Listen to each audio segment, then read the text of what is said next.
Welcome, everyone. This is your friend, the DN What If, here with another exciting fanfiction. Today, we're diving into the story of what if Deku was afraid to use his own quirk? If you enjoy this video, don't forget to hit that like button and subscribe for more fanfiction content just like this. Now, let's get started with the fanfic. Chapter 12. Notes. See the end of the chapter for notes. What the? Bakugo almost dropped the resume in shock. He had never expected that. He knew Izuku was really smart and nailed all the tests with ease, so why were his grades so bad? And the additional notes. What the hell was happening? Midoriya Izuku has severe attention-seeking issues. He cries whenever he doesn't get his way, harasses other students, and starts fights with them. Upon confrontation, he lies and tells a different version of what had happened. He is unwilling to take class assignments serious, creating problems with his teachers.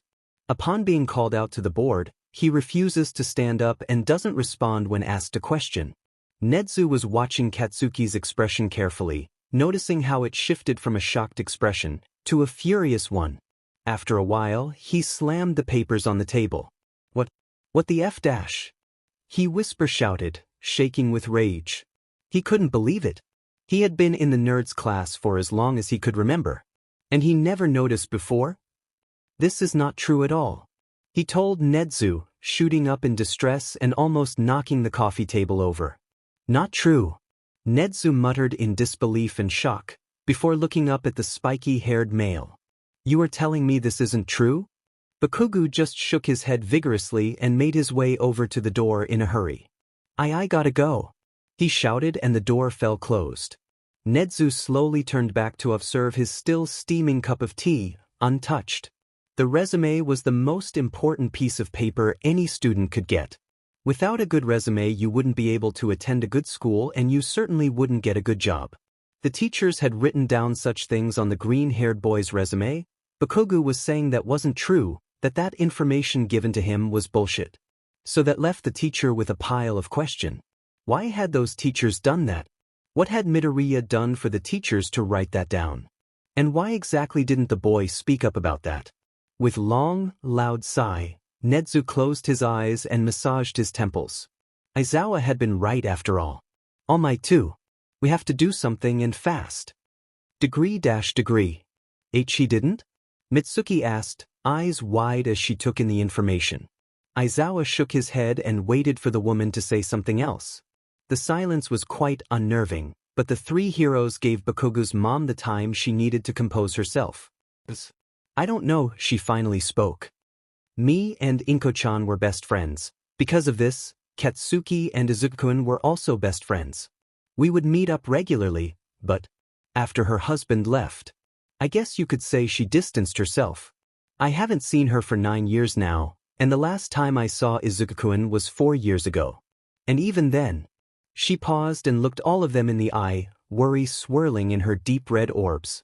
When I last saw him, he had been ever so polite and kind, but something was off. And not just his appearance. Could you elaborate, please?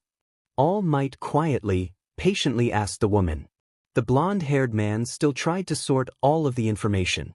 It was surprising that Bakugo's and Midoriya's mom were best friends, because given how his successor and the blonde acted, he never would have guessed. And if she knew her that well, then it meant Bakugo and Midoriya knew each other quite well too. But why were they behaving like that if they certainly knew each other since they were little? It looked like he had been beaten up, and believe me when I tell you it looked horrendous. His face was full of cuts and bruises, his school uniform was tattered and there was dried blood on his shirt. It looked like someone had intended to kill him. I asked what was wrong and he just waved it off like it was nothing. He was always like that, you know. But that day, I felt something had changed in him, he had that aura surrounding him, The woman didn't continue, just looked down at her lap. Hisashi stared at her. He just couldn't believe it. He really couldn't. Someone has beat up his precious student, but why? There were so many parts of the story there were missing, pieces to complete the big puzzle only Izuku had. Unfortunately, he hid those pieces well and locked them up. Right there, Present Mike made up his mind. He was going to pay Midoriya a visit and after everything they found out, and still he was going to talk to him.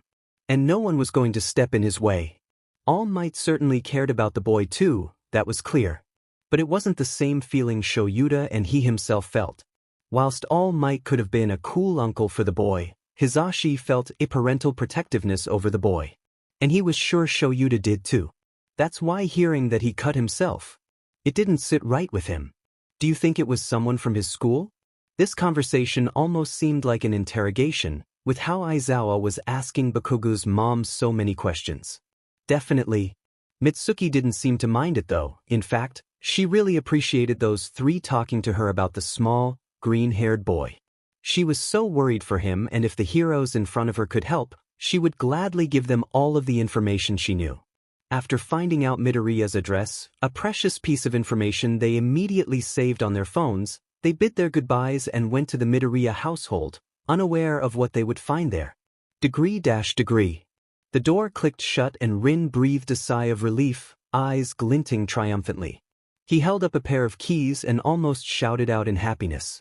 Those keys were Hisashi's most treasured belonging, for those were the keys to all of the rooms in this building, and the ones in Japan, where that evil monster planned to bring Izuku to. He didn't know where that place was, but it would certainly help those heroes if he got those keys. It was midnight when Rin decided to put his plan in action. Hisashi Midoriya was already away, gone to kidnap his own son. The white-haired male fumbled with the key lock, trying to keep as quiet as possible. When the cage opened, he sneaked out of the room and passed through the hallway, arriving at the main hall. He's already at the airport, his flight is scheduled in half an hour. He heard a man dressed all in black grumble. Another one spoke up. The group is already in position. They are waiting for boss arrival. Rin's eyes widened at that. Shit, they're fast. He sneaked past the main hall and out of the building, activating his quirk. He could calculate the fastest route to the airplane and to his final destination. Not a very useful quirk, but good enough right now. Calling a taxi, he opened the cab door. Degree. It was already getting dark outside, but Bakugo's priority was talk to Deku ASAP. He had to know if what he thought was true, and if it was, it would mean that what had happened on school grounds wasn't only bullying by pairs, but neglect and abuse of a student. He didn't even talk about the fact what he and the others had done, that all. This was about a teacher breaking the school rules of staying neutral to whatever shit people talked about a kid and helping a student with problems, not making matters even worse. Bakugo-kun. The blonde teen stopped dead in his tracks when he heard a feminine voice behind him. He slowly turned around, meeting the gaze of Recovery Girl. He didn't know what to say to her, looking like a deer caught in the headlights. He stayed silent, waiting for the elder woman to refuse letting him visit the nerd, but to his surprise, she didn't. His room is right down the hall, you'll see the name tag under the room number, was all she said before turning around. Katsuki gulped, not quite believing that she let him pass this easily, considering how he behaved around Izuku. He turned around as well, slowly, cautious of anything that indicated this was a trap or something, and froze when he heard Chiyo's voice. Please don't blow up this place. Something is going on with Midoriya-kun, and I assume despite how bad you act around him, your intentions for coming here are good. It would certainly be pleasant to see you two get along. He whipped around and just stared at the back of the woman's head, disbelief crossing his face, before settling on a determined expression and walking off with a quiet eye. Chiyo glanced back to the disappearing head of the blonde, sighing in contentment as she thought about the email Nedzu had sent her moments ago. Dear Chiyo-san, as you may have heard, there are a few problems surrounding Midoriya-kun, which are worrying me. I just had a talk with Bakugo-kun and surprisingly, even he seemed worried about him. When you see him, I ask of you not to stop him from visiting the boy. It seems that with how the recent events keep turning out, we may have the chance to get those two to get along. It certainly would better Aizawa-kun class mood. Greetings. Chiyo thought. It definitely would be better for everyone if those two got along. Degree. That would be $25, sir. The taxi driver told Rin as he held out his hand. The white-haired man handed the money over and got out of the taxi, bidding his goodbye and entering the big airport of Boston. He didn't stop and kept walking, eyeing the mass of people through his round sunglasses which matched his black turtleneck sweater and leather jacket perfectly. He was also dressed in black ripped jeans and white Converse. He hadn't left Hisashi's building for 3 months, and he didn't want to look like a homeless person from a ditch, so he quickly went home and changed his clothes. It's not like anyone had been worried about him anyway, not that his parents didn't care about him, they just weren't home much because they worked in different places. And he himself was already 20 years old, he could tend to himself in cases if emergencies. Well, okay, that was partly a lie because if he cooked, he wouldn't have been forced to work for a man who killed his wife and planned on torturing his own son. The flight A295 to Tokyo, Japan is scheduled in 45 minutes. Please remember that Gate 1 will close in 25 minutes. Good, so he still had time. He passed the border control, pulling out his fight ticket, the one Inko had secretly bought him, and his ID card. Because yes, he wasn't one of those gangster types who faked different ID cards and documents. Excuse me, can I see your passport really quick? A woman in her 30s asked. She had blonde hair and wicker glasses, her eyes a warm brown color. Her hair was into a loose ponytail and a few strands were framing her face. She wore a white blouse and black skirt. Oh, of course. Rin smiled charmingly, pulling out his card. He gave it to her, embarrassed by the picture that was taken for it. That was 3 years ago, but he really changed during that time. Chubby cheeks gone, undercut instead of coconut hair, and originally black hair dyed white, though he didn't dye his sides. It was like black hair with big white cotton candy on it. He saw the look the woman gave her, and he frowned slightly. Geez, I hope she won't make a big deal out of it. That's you? She finally asked in wonder. He only nodded and scratched the back of his head awkwardly, smiling shyly. He saw the woman, Sarah Jones. He read on her name tag, laughed slightly, and typed something on her computer. You can pass, she said, and gave Rin back the passport. Rin thanked her and continued his walk in fast strides until he was at the terminal. 10 minutes left, that's good. The white-haired male bought himself a cup of coffee and sat down to wait until he could finally go on the airplane. When he caught a glance of the doors to his flight opening, he shot up and was the first to get on the plane. He adjusted his seat and leaned against it, plugging in his earphones. Just so you wait, Hisashi. You'll definitely get what you deserve. Degree. Isawa knocked on the door. I don't think they're home, All Might nervously told him, looking around for the woman he saw on one of Mitsuki's photographs. Maybe they left a spare key under the doormat, Hisashi suggested, already kneeling down to look under it. Taking the key, he inserted it into the hole and opened the door. As the 3 heroes stepped in, the cold atmosphere gave them the chills. They moved around slowly, shocked by how empty the house was. There wasn't a couch in the living room, nor was there a television. The bookshelf looked broken and was devoid of any books or statues. Are you sure we got the right house? Present Mike asked, his hands twitching as he fiddled with them. The underground hero nodded dumbfounded and moved to the stairs, the other 2 heroes following him mutely. They came to stand in front of closed door, a broken All Might sign with the name Izuku hanging from a rusty pin. Nobody wanted to open that door, afraid of what they would find there, but Toshinori moved forward and clasped his hand around the handle. He pushed open the door. The room was almost empty, the only furniture occupying it being the bed, small closet, and desk with a chair. The 3 pro heroes had thought that their student would have an unholy amount of hero merch in his room, so seeing it like that was quite the shock. And not to mention that it was incredibly cold in the house. No scratch that it was freezing. I imagined his house to look different. All Might mumbled, Present Mike nodding shakily in agreement. A small piece of paper under Izuku's bed, which looked completely wrong in that empty room, caught his attention. He kneeled down and carefully picked it up. What is it? His husband leaned over his shoulder to see what it was, Toshinori peeking too. The trio was left speechless. On the photograph, there were 2 boys no older than 4. One had bright, curly forest green hair, the other light, spiky blonde hair. That was a photo of Katsuki and Izuku when they were little, no doubt. In this picture, Bakugo had both arms around Izuku and hugging him protectively, his cheeks pressed against the green-haired boys. His expression was challenging, daring whoever took the photo to take his friend away from him. Still, he was smiling. The green-haired boy, who had a shy smile on his face, was also making a peace sign into the camera, whilst his other hand was gripping the hem of his white shirt. They looked really cute together and left no doubt in the three males that those two really were friends back in the days. But what struck them most were Midoriya's eyes. Bakugo's eyes held a challenging gaze, sparkling with life and glinting like a red ruby even now as he was going to you. His eyes never lost their light.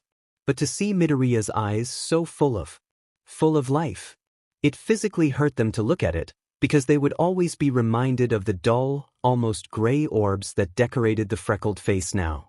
In this picture, his eyes were so green and not one shade of it. There were various warm shades mixed in his eyes, and it seemed that if you looked at them, all your worries would go away. It's like standing in the forest, surrounded by many trees, the sun and animals. That's the vibe you got from looking into them. Now though, they couldn't even imagine what kind of pain their student must have gone through for those eyes to become that. If the three heroes wouldn't have seen this photo, they would have honestly believed that his eye color was gray with a tint of something that should resemble a green color. There was no light, no happiness in those eyes. Only isolation, loneliness, depression and fear. We truly missed all the obvious signs. Yamada's voice cracked and he sniffled a bit. Isawa was beside him, still looking at what he held in his hand, and sighed. That's why we have to help him be happy again.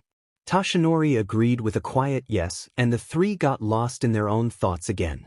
Should we look at the other room? All Might's voice was hesitant, unsure even, and so different from his usual, self-confident one.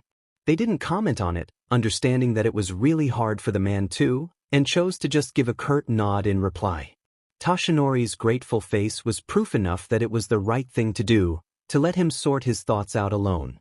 He would seek advice on his own when the time came. Hisashi was the first to move, shuffling out of Izuku's room and towards the other one. Maybe his mother's room.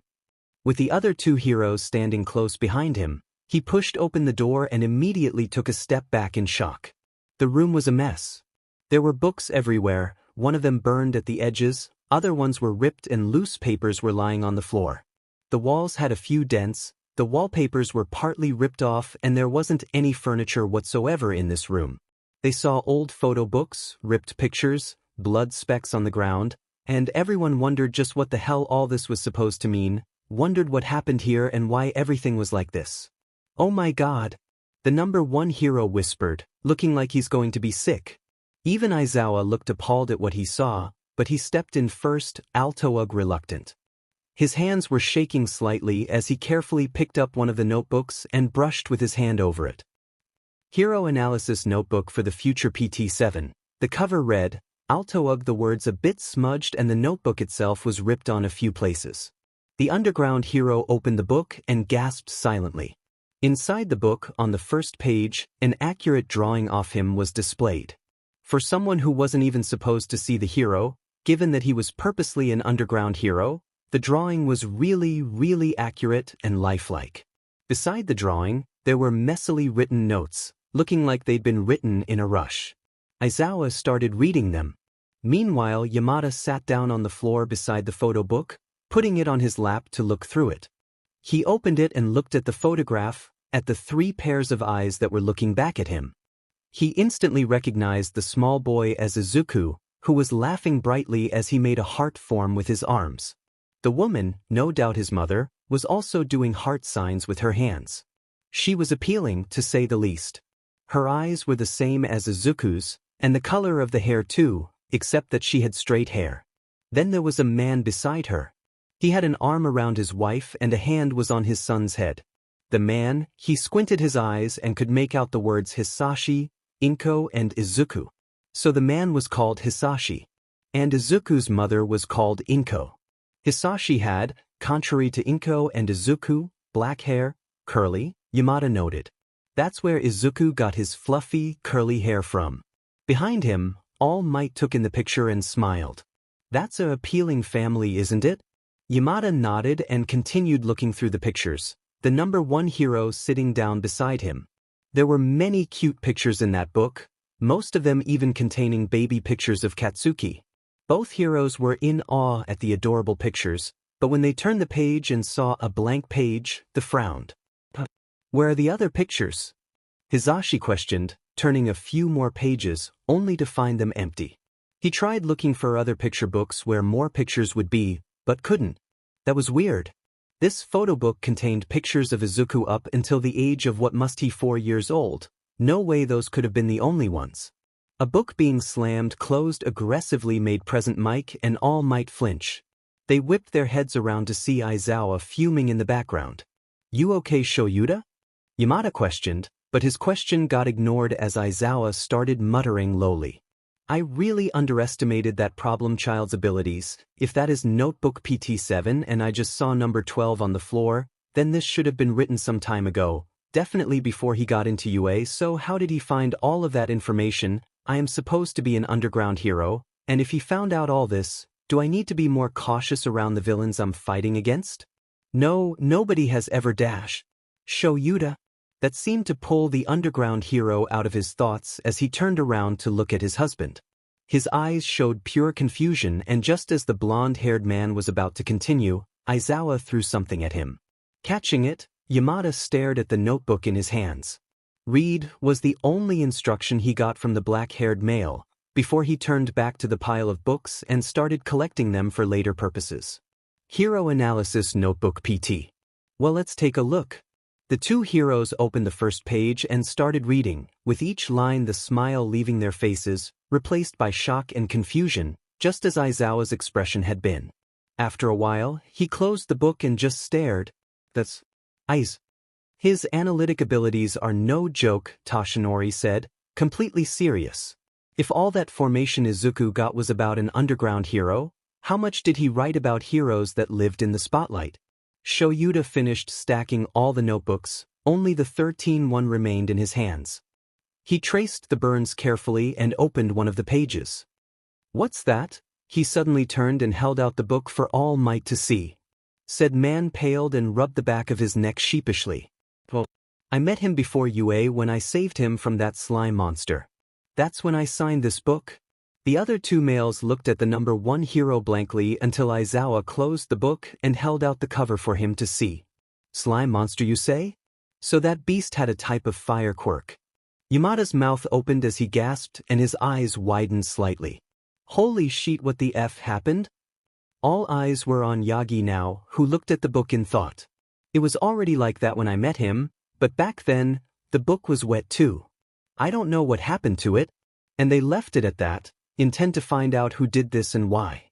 Everyone took a few of the books to carry and went on their way to Aizawa's and Hisashi's house, leaving with even more questions than they came with.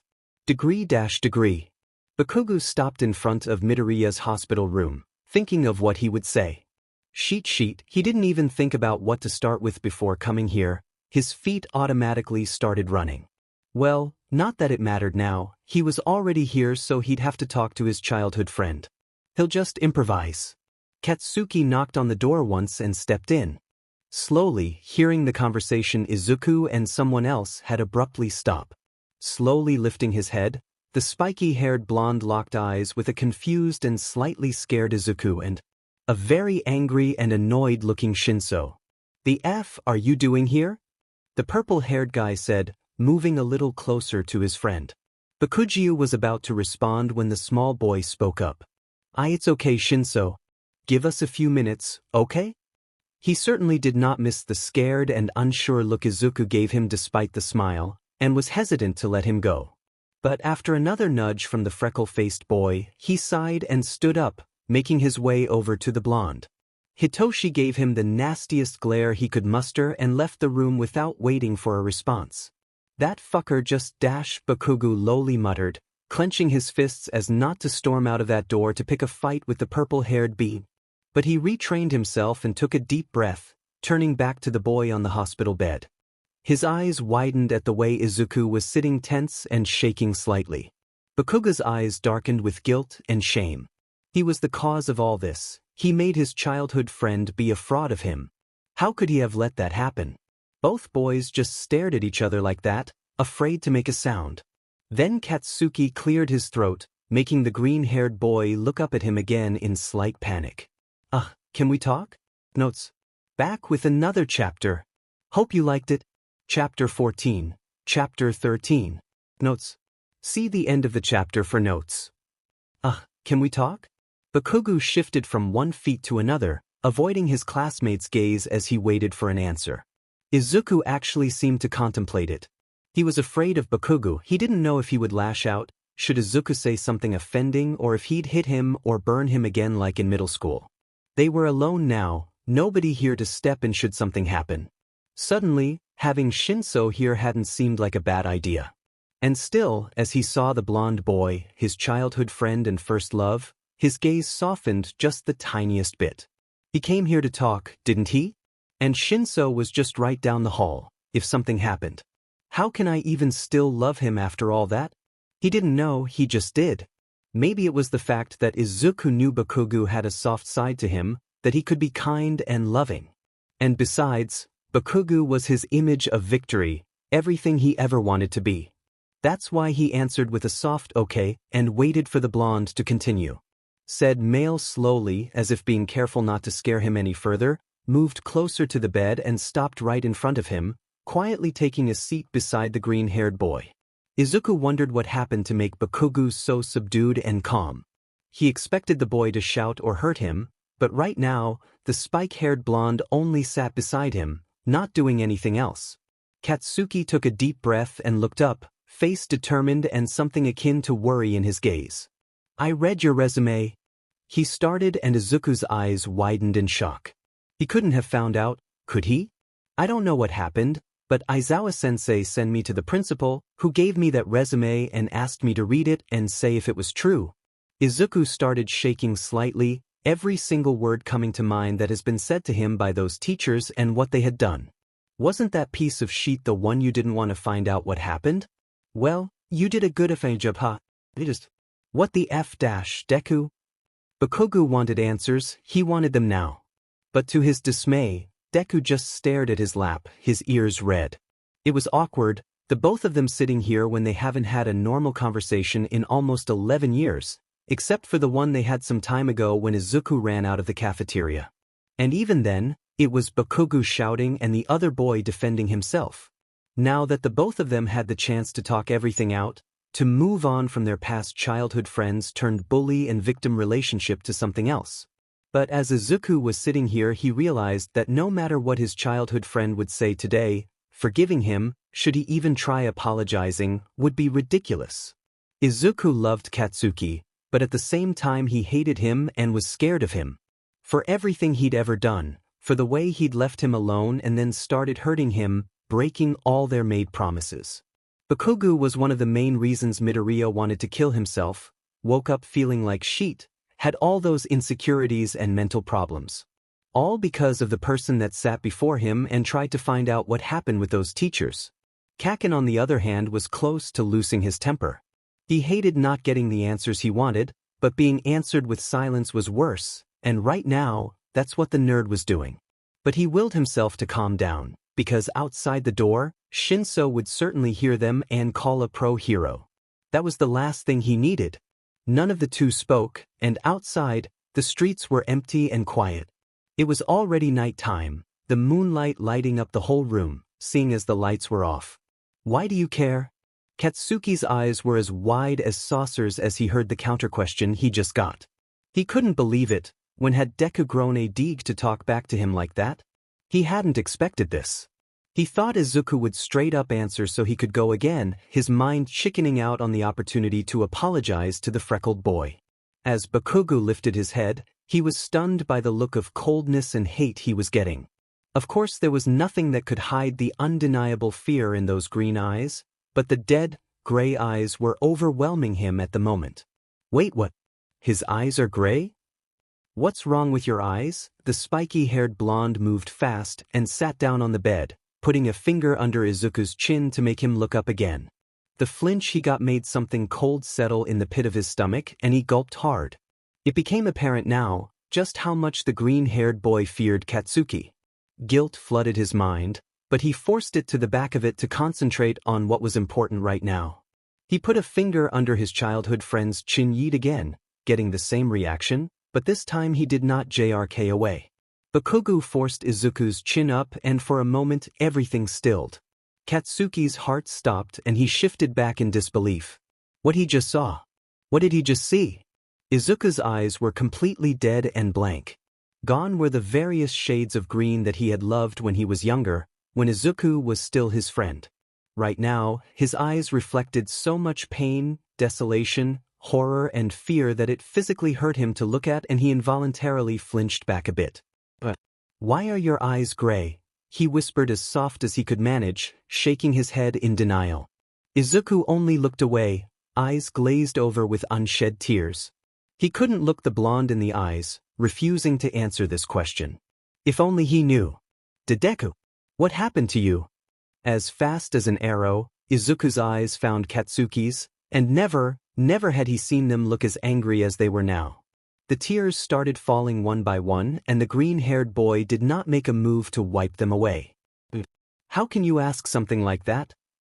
His voice was nothing more than a broken shout, voice cracking several times. His face was getting redder by the second and the tears became like waterfalls, but Bakugo had never seen anything like this. He was looking away in shame, tears pricking at the corners of his own eyes as he realized that he made a big mistake by asking him that. Do you realize how much you hurt me? I trusted you, I loved you and you threw everything we had away. You did not just break my heart, you used and toyed with it as you pleased, stepped on it and shattered it to tiny pieces. You made my life hell, Kaken. His breath was getting uneven and hard as he clenched his fists to the point they started bleeding. Katsuki wanted to unclench them, do anything to calm the boy in front of him down, but he couldn't move a muscle as every single word caused his heart to clench and guilt overflow him. He realized now, but it was too late. His childhood friend could never forgive him again and it was nobody's fault but his own. And he knew it, yet he desperately tried to deny it, that it wasn't his fault the sunshine boy lost all his light, becoming not even a dark shade of his old self. I hate myself, do you understand? I hate myself because everything those kids at school, including you, have ever said to me is true. I was all alone, hated by everyone because of what? The lack of a quirk. Why does having a quirk define who you are to the extent that you're going to be shunned for the lack of one? Tell me, damn it. But he couldn't, because there isn't one, there never was. All there ever was people's pride and ego. Sitting here, ashamed by his past actions, Bakugo realized one thing. Deep inside, Izuku was still the small child he'd once grown to love. A child that had been punished for something beyond his control, abused, shunned and broken beyond repair. That was all Izuku was. A scared, broken child that had lost all faith in humanity.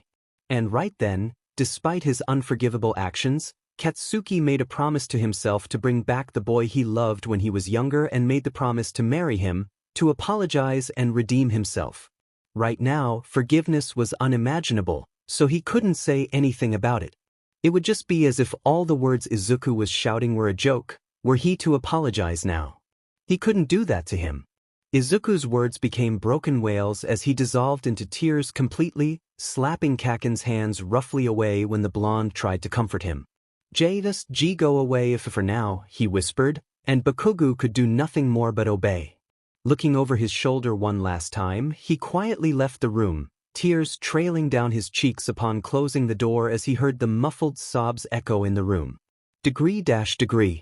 Hisashi opened the door to his and Aizawa's house in a hurry and was the first to step in, followed by Shoyuta and lastly Toshinori. The three heroes put the books down on the kitchen table and sat down around it, utterly exhausted. Behind them, a black cat emerged from the living room. Oh, Kuru, come here, Present Mike patted his lap and to his contentment, the cat jumped on it and settled down. All Might was surprised that the two males had a cat, not making them out to be animal lovers. But then again, didn't Aizawa apparently like cats? What now? Yagi questioned into the round, hands itching to take one of the books and read them. But he was aware they had more pressing matters than some hero analysis. We have to report to Nedzu first, then we'll see what we'll do. Aizawa spoke up with a voice that held no room for argument. On the outside, he looked calm and composed, but innerly his mind was running. They had to help his problem child and solve all those mysteries surrounding him. Alarm bells were ringing in his head and he had a feeling something was going to happen, though he did not know what it was. But whatever it was, they had to get to Nezu ASAP. Okay, then we'll see. Hisashi agreed, though nobody made a move to stand up, too lost in their own thoughts. Yamada himself wanted to curl up on his bed with Shoyuta and his cat, ideally solve everything regarding Izuku as fast as possible. They had lost some time in Midoriya's house, without even getting the answers they came to get. Having looked through his home, it did not even look like Inko was living in that house. But that was impossible. Izuku could never live all by himself. And if he did, for how long had he lived like that? And what exactly happened to him that made the green-haired boy's eyes dull and lifeless? Let's go. All Might suddenly stood up and made his way over to the door. Hisashi lifted Kuru up and set him down on the couch in the living room, before following the other two heroes out of the house and back towards UA. Degree. Todoroki, Kirishima, Kaminari and Shiro were the only ones still up in the dormitory. The three guys of the Baku squad were still waiting for the leader of the group to come back, and Todoroki couldn't sleep. That's why he, upon Eijiro's invitation, got comfortable with the others on the couch. Earlier that day he, Uraraka and Lita were talking about what happened to Izuku. Uraraka was clearly worried about him, blaming herself for not realizing sooner that something was wrong with their friend. I am such a bad friend. I should have been there for him when he needed us, and yet he is in the hospital now and The girl cried whilst eating her rice. Lita tried to comfort her, but anyone could see that even the class president was blaming himself, trying to cope with the current situation. It was taking a toll on him too, for he respected the green-haired boy deeply. It wasn't your fault, Uraraka-san. As the class representative, I should have known something was up with one of Class 1A-. Guys, Mina almost shouted beside them. Let's not blame ourselves anymore, Kay? I understand that we should have taken care of our friend better, but what's done can't be reversed. I agree, Kirishima nodded. All we can do now is help him get better. After classes ended, they'd come back to the dorms and now it was 11:30 p.m. Nobody made too loud noises. Kirishima occasionally started a conversation with Todoroki, Shiro and Kaminari joining in, then it would get silent again and Denki, Shiro and Eijiro would talk about stuff only they were interested about. Shouldn't he be back by now? Where the hell is Bakubro? Kirishima muttered, completely exhausted after the day. Denki shrugged and Shiro nodded his head in agreement. Todoroki wasn't really listening, he was in a world of his own, thinking about what they could do to help Izuku. They knew so little about him that bringing the boy stuff he liked was difficult, for nobody, except maybe Bakugo, knew what Midoriya liked. And in general, they knew nearly nothing relevant about him or his past. But that would change. Todoroki himself would make sure that Izuku knew he could trust him. The buzz of his phone brought him back into awareness. Who would text me at this hour? It was 23:55 now, nobody would be awake at this hour, so who? Who's texting you? Kaminari curiously asked, the other two boys also seemingly interested in knowing. Slowly, Todoroki took out his phone and looked at the screen. Midoriya? The dual hair-colored teen wondered, opening the message. When he did, his eyes widened and, as if he had been dumped in cold water, shot up, almost dropping his phone in the process. The three other boys flinched back violently, startled by the sudden movement. Upon seeing Shudo's incredibly panicked expression, the other boys stood up too, dreading whatever they would hear. What is it? What happened? Who texted you? Shiro frantically asked, gripping Todoroki's shoulders. The boy looked eyes with the others and they feared the worst, judging by how he started breathing hard and his body was shaking. Instead of answering, he simply held up his phone for them to see the message. Kirishima cried out in distress, Kaminari and Hanta holding a hand over their mouth in shock and incredible worry. Midoriya. Degree. After Katsuki left, Izuku slowly willed himself to calm down. It took some time, but after a while, his sobs were reduced to occasional hiccups, before it was silent once again. He was exhausted. The emotional outburst had completely drained all his energy. Before he could lay down and close his eyes, a sudden feeling of being watched washed over him. Midoriya looked around, but didn't see anyone or anything watching him. So he laid down and closed his eyes, but the feeling did not go away. The more he started paying attention to it, the more intense that feeling seemed to get. Shakily, Izuku reached for his phone and opened the messenger, wanting to ask Shinso if Bakugo left or was still watching him. Before he could, however, two men appeared seemingly out of nowhere. One of them was muscular as hell. He was wearing a black suit and sunglasses and had brown hair. The other man. Izuku stiffened as he sat up straight. He stuttered out, not believing who he was seeing right now. But it was him, no doubt. Black, curly hair, glowing red eyes, tall and muscular.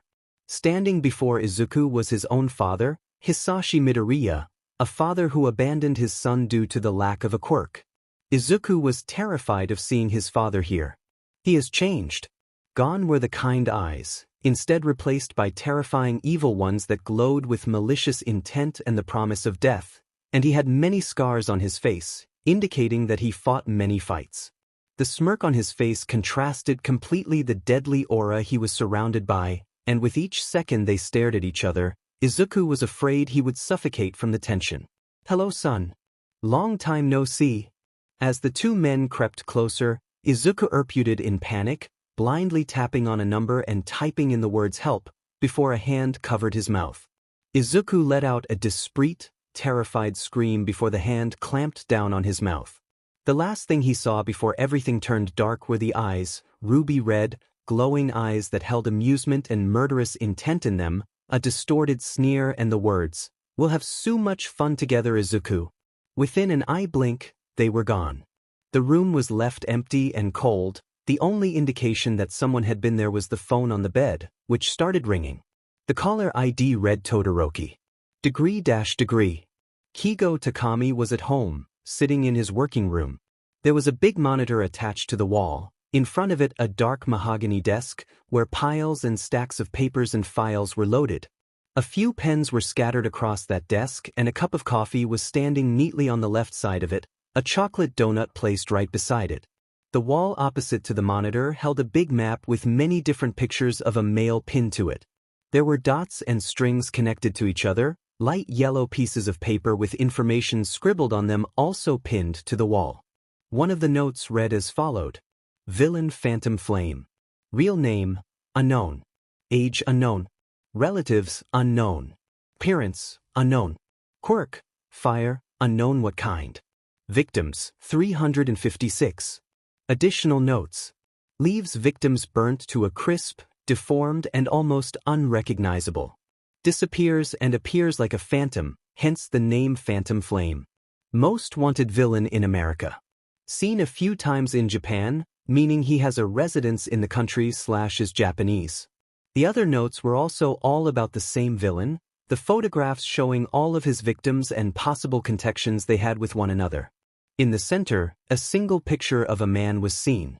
Black, curly hair, red yes and scars all over the face. Under that picture, another note. Possible suspect. Name, Midoriya Hisashi. Age, unknown. Relatives, unknown. Quirk, fire breath. Appearance, curly black hair, a few gray strings in them. Ruby red, almost glowing eyes. Muscular and tall. Dressed in a black suit and sunglasses most of the time. Hawks himself was sitting by the desk, looking through the stacks of papers in hopes of finding more clues as to where the Phantom Flame could be. He has been working on this case for at least a year now, starting from when he had a mission in America. One of his colleagues had been killed by that man, as well as many other citizens and heroes. He was the most wanted man in America, and considered a highly dangerous threat in Japan. Nearly nothing was known about that man, which was one of the main traits that made him so dangerous. He was mostly active at night and killed his victims by burning them until they were almost unrecognizable. Then he disappeared. Kigo has found out from one of the victims before they died, which had managed to hide in a drawer but were shot, that he wasn't alone. There was another buff man with brown hair and sunglasses with him, who had a teleportation quirk, which was most likely why Phantom Flame could disappear before the police and heroes appeared to the scene. The ash blonde monitored over his screen any teleportation and fire quirk uses which weren't used by heroes. His monitoring system was limited to parts of America/USA and parts of Japan, since all those victims were found in those two countries. Why the hell is that biggie so hard to find? He spoke to himself, moving on to the file of his main suspect. Midoriya Hisashi. The man had a fire-breathing quirk, was never to find at night, and not much was known about him, though his appearance tended to intimidate other people. A red blinking light on his screen caught Takami's attention. Turning to look at the computer, his eyes widened as he dropped his coffee in shock, the contents spilling all over the floor. But that was the last concern on his mind, seeing as the red blinking light started beeping slightly. Unauthorized teleportation quirk usage. The hero quickly zoomed into the place where the dot was blinking. He took a sharp intake of breath upon seeing that there was a chance that one of Hisashi's men was at one of UA's hospital rooms. Wasting no time, Hawks grabbed his coat and disappeared towards UA High School. Degree. Yamaguchi Rin was swearing under his breath, cursing all the pilots and other workers at the airport. He had lost nearly 2 hours after landing in Japan, because there wasn't enough personnel on the border control or sheet like that. After finally getting out of the airport, he took a taxi straight to Mizudafu, praying that it wasn't too late. Mizudafu was 30 minutes away from where he was, and it was 23:20 right now. The cab driver was a middle-aged man, really kind and friendly who, thank God, knew how to drive fast when he really needed it right now. During the drive, Rin took out his phone and Googled the exact location of Bakugo Mitsuki's house. He was tapping his foot impatiently, wondering how far along Hisashi and his crew was. Hopefully not far, but with how organized and strict they were working, Yamaguchi feared the worst. "We're here, that would be 100,917 yen, the cab driver told him with a smile. The white-haired man paid and wasted no time in getting out of the car. It was 23. He practically sprinted over to the women's house, ringing repeatedly, until a groggy and annoyed voice opened the door and spoke up. "What do you want at this time of night?" She locked eyes with the man, frowning in confusion because she had never seen him before. Before she could ask him who he was, however, he grabbed her hand and pushed the envelope into it. "This, you have to read it fast, it's from Inko Midoriya. I don't have time to explain, but we need to get to her son Izuku Midoriya." He spoke as fast as he could, but then stopped in fear that she didn't understand him, but after a beat of silence, her expression changed into shock and worry. "Inko-chan? Oh my God, what happened to Izuku-kun?" With shaky hands, Mitsuki opened the envelope and unfolded the letter, beginning to read. "Dear Mitsuki, I'm sorry that all you hear from me after all this time only through a letter, probably for the first and last time. Please read this, because my Izuku is in danger and you have to help him, please. Let me explain. I made a big mistake when Izuku was 11 years old. I left him and moved to America to live with Hisashi. I regretted my decision so much after that, but after Izuku got into UA and Hisashi saw him at the sports festival, he became obsessed with him and kept saying that our family became like this because of him. I don't know what happened with his mind, but he started getting the idea of torturing and then killing him to steal his quirk. I'm trying to stop him, but I don't think I'll make it out alive. When you get this letter from my dear friend I met here, Yamaguchi Rin, please find Izuku fast. I don't know how much time there is left. I'm so sorry, Mitsuki, for failing all my friends and family. Please tell my dear son that I love him so much and that despite knowing he won't forgive me, I am so sorry for everything I have done. Goodbye, Mitsuki-chan. Your Inko-chan." Mitsuki stared at the letter after reading it, completely speechless. Then, after a while of trying to process everything, she turned to Rin. "Are you Yamaguchi Rin?" said Male nodded. "Why yes, miss. I don't know what happened, but she was a good friend of mine and I want to help with everything I can." The spiky-haired woman nodded and turned back to look at the letter, a determined expression crossing her features. Without wasting any more time, she pulled out her phone. Opening her contacts, she dialed her son's number. 23, Katsuki, degree. Bakugo was walking down the hallway, wiping his eyes occasionally as the tears on his eyes slowly dried. The realization of what he'd done to Izuku was weighing down on him and clouding his mind with guilt completely. He didn't even notice that Shinso was standing in front of him until he literally bumped into the teen. "Watch where you're going," the purple-haired male said, not looking up from his phone. "Sorry," the blonde absent-minded answered and did not move from where he stopped. Shinso froze. Did Bakugo just dash? He whipped his head around and frowned when he saw the other boy's red, puffy eyes. "The hell are you crying for?" he asked, gaze shifting down the hall to Izuku's room, as if he'd be able to hear something from that room. "None of your business, brain f-. The boys left it at that, nobody making a move to leave, only glaring at each other with hate. That is until Katsuki's phone starting ringing. He scoffed. "What the hell does that old hag want now?" He accepted the call. However, before he could answer with a loud voice, his mother shouted, "Katsuki!" All 45 kinds of cursing responses he already had prepared got stuck in his throat as he heard the sheer panic in Mitsuki's voice. "Mom? What happened?" Hitoshi looked at the spiky-haired blonde in wonder, confused about what caused his mom to panic. "Izuku! It's Izuku! Where is he right now?" The purple-haired teen's eyes widened and so did the blonde's. However, before Bakugo could answer, a bone-chilling, terrified scream was heard down the hallway. Katsuki's face contorted into one of pain as he gasped and fisted his shirt on the place where his heart was. It was Izuku. Izuku was in danger. Alarm clocks rang in both the boys' heads and they ran back towards Midoriya's room, dread and terror crawling up their spines. "I'll call you back later, Mom." Shinso had never heard Katsuki's voice sound so frightened and panicked. A hurried wait was heard from the phone, but Bakugo pressed the button to end the call.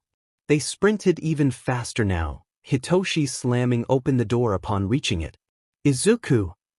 Wide, frantic purple eyes were glowing as they desperately scanned the room. The spiky-haired boy gasped. "Sheet!" Hitoshi saw the phone on the bed that was ringing and, without wasting any time, picked up.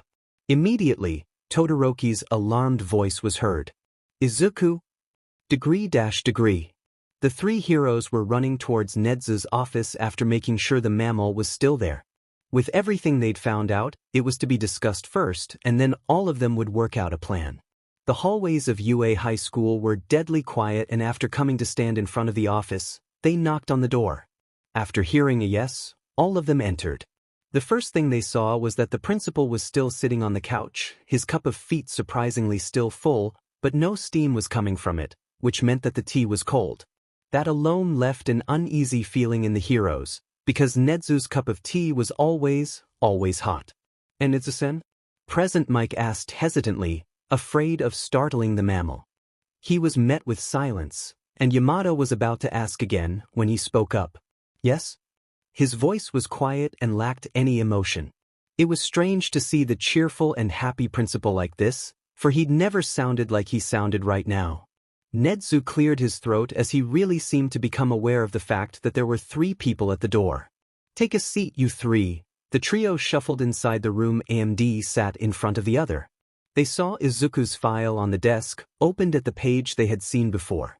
He hadn't offered them tea, was what all of them instantly noticed and wondered what happened.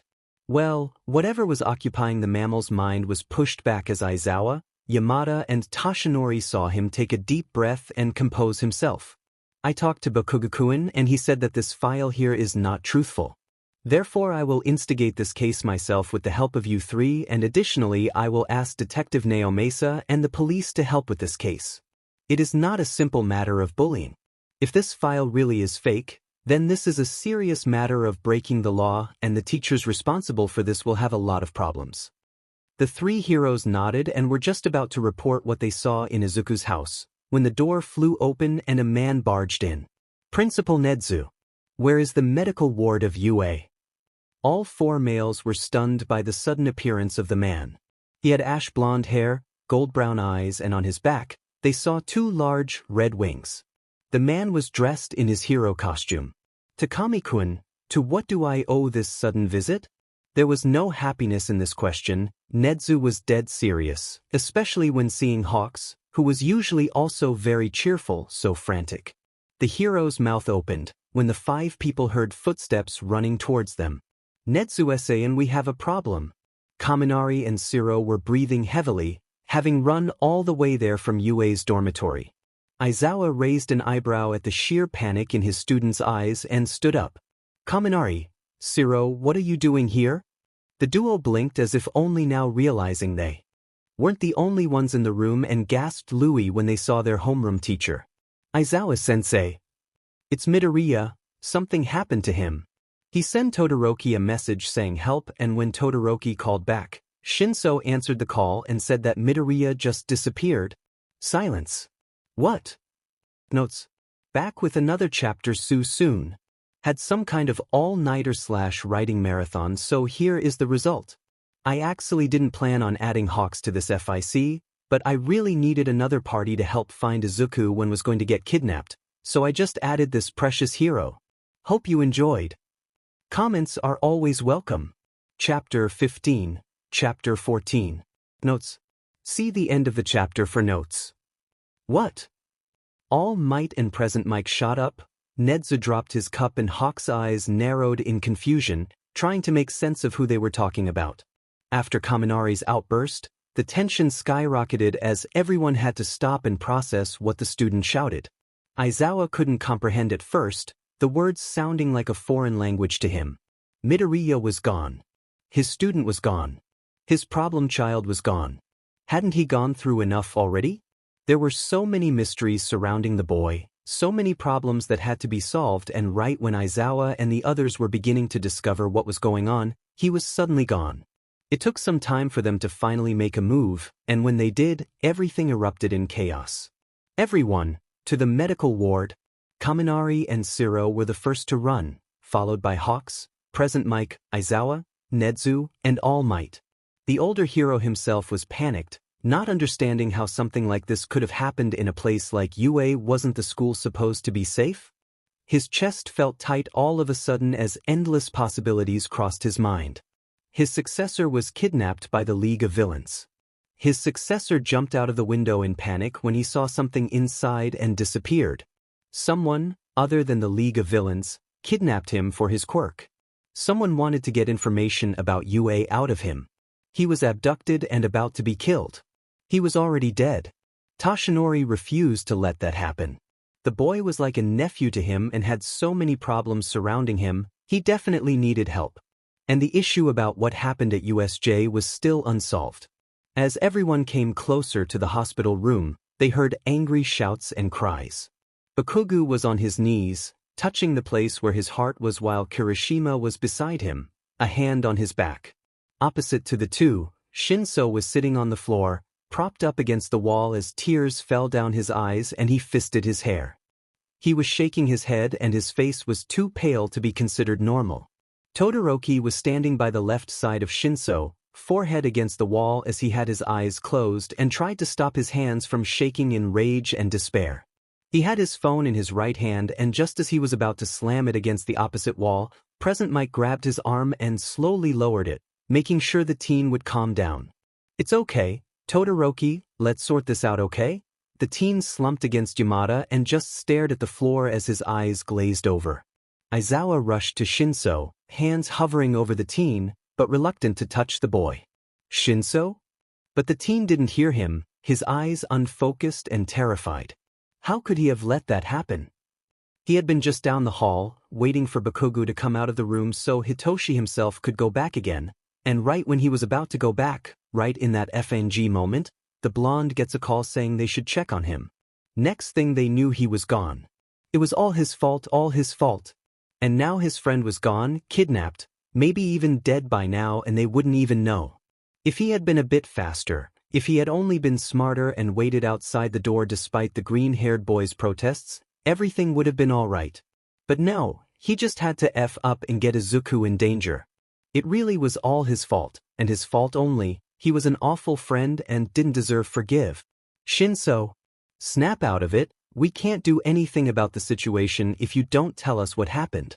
The purple-haired teen blinked 3 times and slowly turned his head to look at the underground hero. The latter froze and a chill ran down his spine upon seeing the terrified expression. He's gone, the boy whispered, and leaned against the black-haired teacher, who could do nothing more but pat his back in a futile attempt of comfort. He's in danger, We have to help him, he needs help, he's hurt and dash. Whoa, calm down Bakubro. We can't help you or Izuku if you don't tell us what happened, okay? Kirishima interrupted, not understanding the sudden change of behavior in the spiky-haired blonde. Didn't he dislike Deku? All Might kneeled beside the spiky-haired blonde, his bony hands shaking with worry. Bakugo, at the older voice, said Male looked up to meet Toshinori's eyes. Who the hell are you? The answer got stuck in Yagi's throat. Sheet, he forgot that they didn't know his weaked form yet. Before he could answer though, Ned's voice chimed in. I'm going to explain everything later, it's about time you know. Bakugo wanted to relax, to get his sheet together, but the knot did not disappear. He felt as if he was about to puke, and the feeling was all about his childhood friend. His ears were ringing, his eyes couldn't seem to be able to focus on anything, because everything in him was screaming to help Izuku. It was the same feeling he had gotten when they were younger and Deku hurt his foot. His mother had told him some shit about a connection after that. And right now, this connection was stronger than he ever felt it, indicating that his childhood friend was in immense danger. But he was out of his reach, wasn't he? Kirishima, after seeing that Bakugo was in the care of that old, bony man, stepped back beside Kaminari, whose eyes were swimming with unshed tears, fear taking over his whole body. Without hesitation, the red-haired boy engulfed his friend in a tight hug. What are we gonna do now, EI? Midoriya is gone, we have to help him. Ijiro's own eyes were glazed over too, and before anyone could see his tears, he hid his face in Denki's shoulder and silently cried. I don't know Denki, I don't know. Upon Ned's request to gather all the other students from 1A in their classroom, Zero disappeared down the hallway, back towards Heights Alliance. Meanwhile, everyone else already went to 1A's classroom, quiet and desolate. Kirishima and Denki sat beside each other at the front row, Bakugo sitting down on his usual place and looking out of the window, his hand never leaving his chest.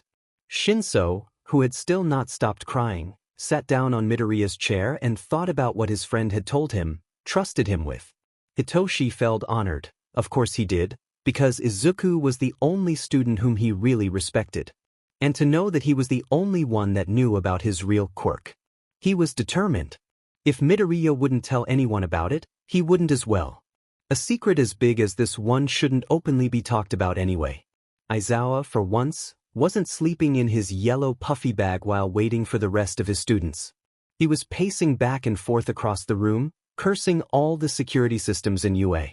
They should have warned them that there was an unknown person breaking into the high school, and yet, nobody knew until his two students came running into the principal's office and shouting that Midoriya was gone. That's right.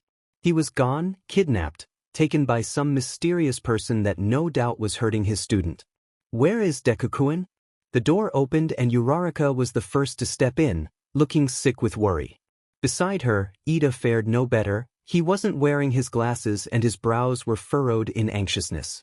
The rest of the students were right behind them, some not yet having comprehended what this ruckus was about, some already wide awake and urging the others to enter the classroom. Everyone, please take a seat, everything will be explained in a bit.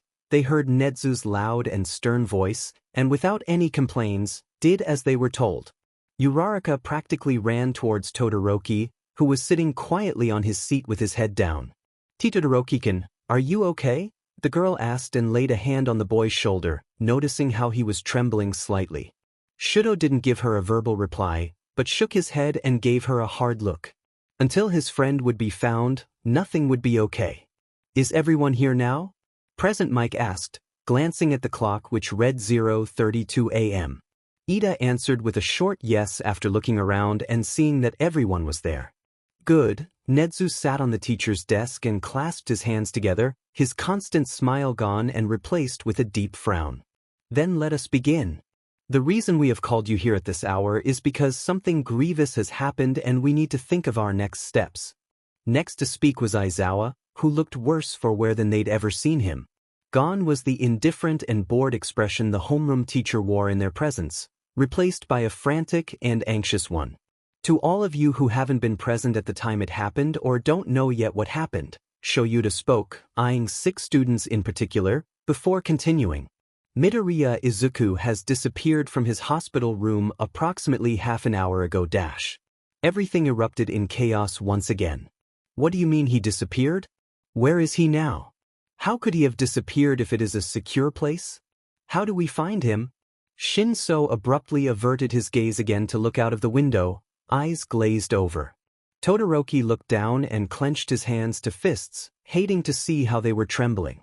Kirishima, Shiro and Kaminari moved to quiet the others down, though their feet were aching to rush out, find the Bitsudi who took their friend and obliterate him. The only one who did not move at all or made any indication that he was listening was Bakugo. He was still slumped in his seat, still had his eyes closed, but when All Might took a glance at the spiky-haired blonde, he gulped. The boy was literally steaming. He was gritting his teeth and his whole posture screamed that he was about to go on a killing spree.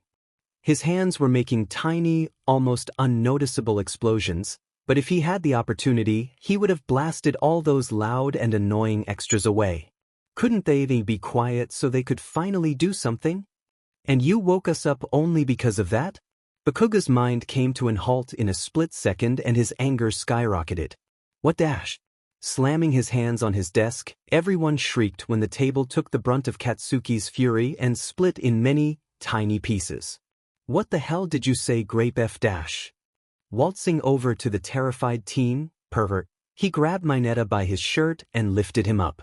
Bakugo, Isawa gave him a warning look, but did nothing more to stop him, knowing fully well the purple-haired male deserved it. Care to repeat that again? Despite shaking like a leaf, Minoru opened his mouth and everyone present in the room face-palmed. I as asked why they woke you us up because of that. He didn't have any time to react before he found himself slammed against the wall. Are you FING nuts? Deku is gone and all you care about was your sleep and freaking perverted dream? He stalked over until he was leaning in close to Mineta, a bright grin filled with malice on his face. Listen here, grape-haired fucker, next time you'll get kidnapped, I'll do shit about it. In fact, I'll end you myself and make it look like an accident, got it? A shaky nod was all he got in response and Bakugo huffed, sitting back down on his seat again. The other Class 1A students took their time to give Mineta a nasty glare before turning their attention back towards their homeroom teacher. Sighing exasperated, Eraserhead continued. We do not know who is responsible for this or dash. Actually, I might help you with that. Hawks suddenly spoke up, who everyone forgot was even there with them. Seeing that nobody said anything else, he continued. I've been working on a case for a long time, about a man who mercilessly kills his victims by burning them and disappearing just like that. Ah, the phantom flame, I assume, Yunade's principal said, looking thoughtfully at the winged hero. Latter gave a nod and continued. I have been able to keep track of the places he appears at on a monitor, but it seems that he has been taking a break from killing to plot something. I got a signal from the monitor an hour ago that this man's quirk has been activated in one of Yunade's hospital rooms. The temperature in the room dropped and silence hung in the air. Wait, you mean you think that this villain kidnapped Izuku? Nobody in the room moved, all of the students were frozen in their seats and fidgeting in their seat as dread pooled in their stomach, mixed with fear. They knew exactly who Phantom Flame was and what he was capable of. If that monster got his disgusting fingers on Midoriya. Do you have someone as a suspect in mind who could be dashed? This time it was Isawa who asked, but was once again interrupted. Yes, I have, and from what I gathered Kigo's explanation was cut off by the sound of a door slamming open, revealing a distressed Mitsuki with a white-haired man in tow. Mom? Bakugo shouted out, the heroes looking confused at each other as to why his mother was here. With a stranger no less. I'm so sorry for the intrusion, sirs, she told the heroes, but this is very important. Come in, if my guess is right, you're here because of Midoriya-kun? Netsu asked, catching the white-haired man's gaze. Mitsuki nodded dumbfounded and entered the room along with the male. And who are you? The principal didn't break eye contact with Rin, who straightened up and tensed even more if possible. My name is Yamaguchi Rin and I am a friend of Midoriya Izuku. Midoriya? Hawks suddenly questioned, only now having noticed that familiar last name. Yes, isn't that Izuku's mother's name? Shoyuta stated, raising an eyebrow. The suspect about Phantom Flame's real identity is Midoriya Hisashi. Isn't that the name of Deku's dad? Katsuki inquired, looking between Hawks, his mother and Rin. Yes, but I haven't heard from him in a while before Rin here suddenly knocked on my door. But it was reported that Midoriya Hisashi didn't have any known living relatives. Kigo looked at Bakugo's mother in question, but the woman only stared at the white-haired male. Yes, because Hisashi disowned Izuku and Inko is not alive anymore. Present Mike choked on his spit when he heard the words. What do you mean, she is not alive anymore? Doesn't Izuku live with his mom? Beside him, Isawa lost all sense of self-preservation regarding the male in front of him, with a worry nobody knew he had. As for Bakugo, it seemed like everyone was speaking a different language, because every word that was being said seemed like they were spilling nonsense. Inko was dead. Hisashi was supposedly a murderer. What the F dash? Wait, could it be that you don't know? His train of thoughts were interrupted by the white-haired male, Rin.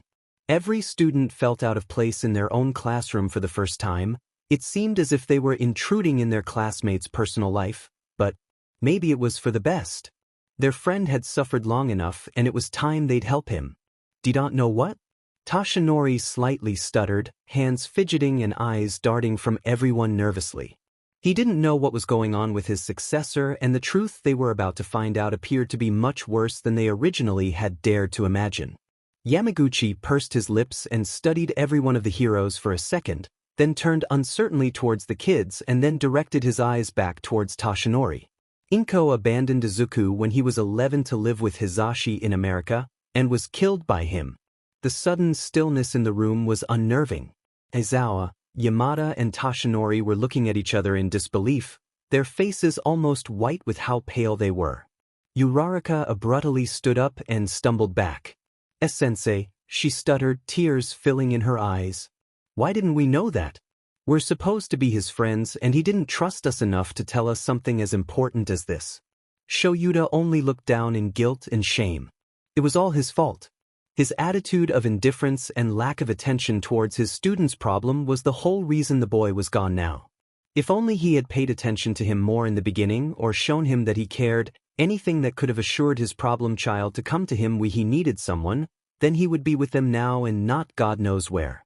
"I'm working on a case regarding the Phantom Flame and my main suspect is Hisashi Midoriya." "Is he dash? That monster?"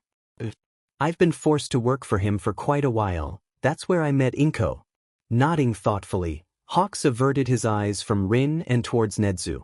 Said Mammal was about to speak when he heard Isawa muttering under his breath, something along the lines of "just what we needed now," before he fixated his gaze on the white-haired man. "Turns out my problem child has been kidnapped by his own father, who is also Phantom Flame who killed Izuku's mother, who abandoned her own son when he was 11? Rin nodded. "Jesus effing Christ." The black-haired man started fuming again, Hisashi trying to calm him down, despite wanting to hunt down that BSTRD and eradicate him. The students were tranquil after those words were spoken. How could they have not noticed? That was a question lingering on everyone's mind these days, the only thing that mattered. "What are we going to do now, sensei?" Yuruzu asked firmly, not taking her eyes off of the teacher. I have something that might help." Rin fumbled with his jeans pocket for a while before pulling out a ring with various keys attached to it. "It's not much, but when I escaped I grabbed his keys that have access to all the rooms in the building in America and in Japan, the place where he most likely brought Izuku to. But I don't know where this building is located, only his personal guards are allowed to come with him. But that is enough to work around." Everyone's head snapped towards Nedzu, whose eyes were literally sparkling with unspoken fury and resolve. Leaning a little bit forward, all of the students anticipating what the mammal would say. "If I am correct, Yamaguchi-kun, then you also know how those guards look and what their quirks are." Rin gave a nod, which means we have to work on finding the location first.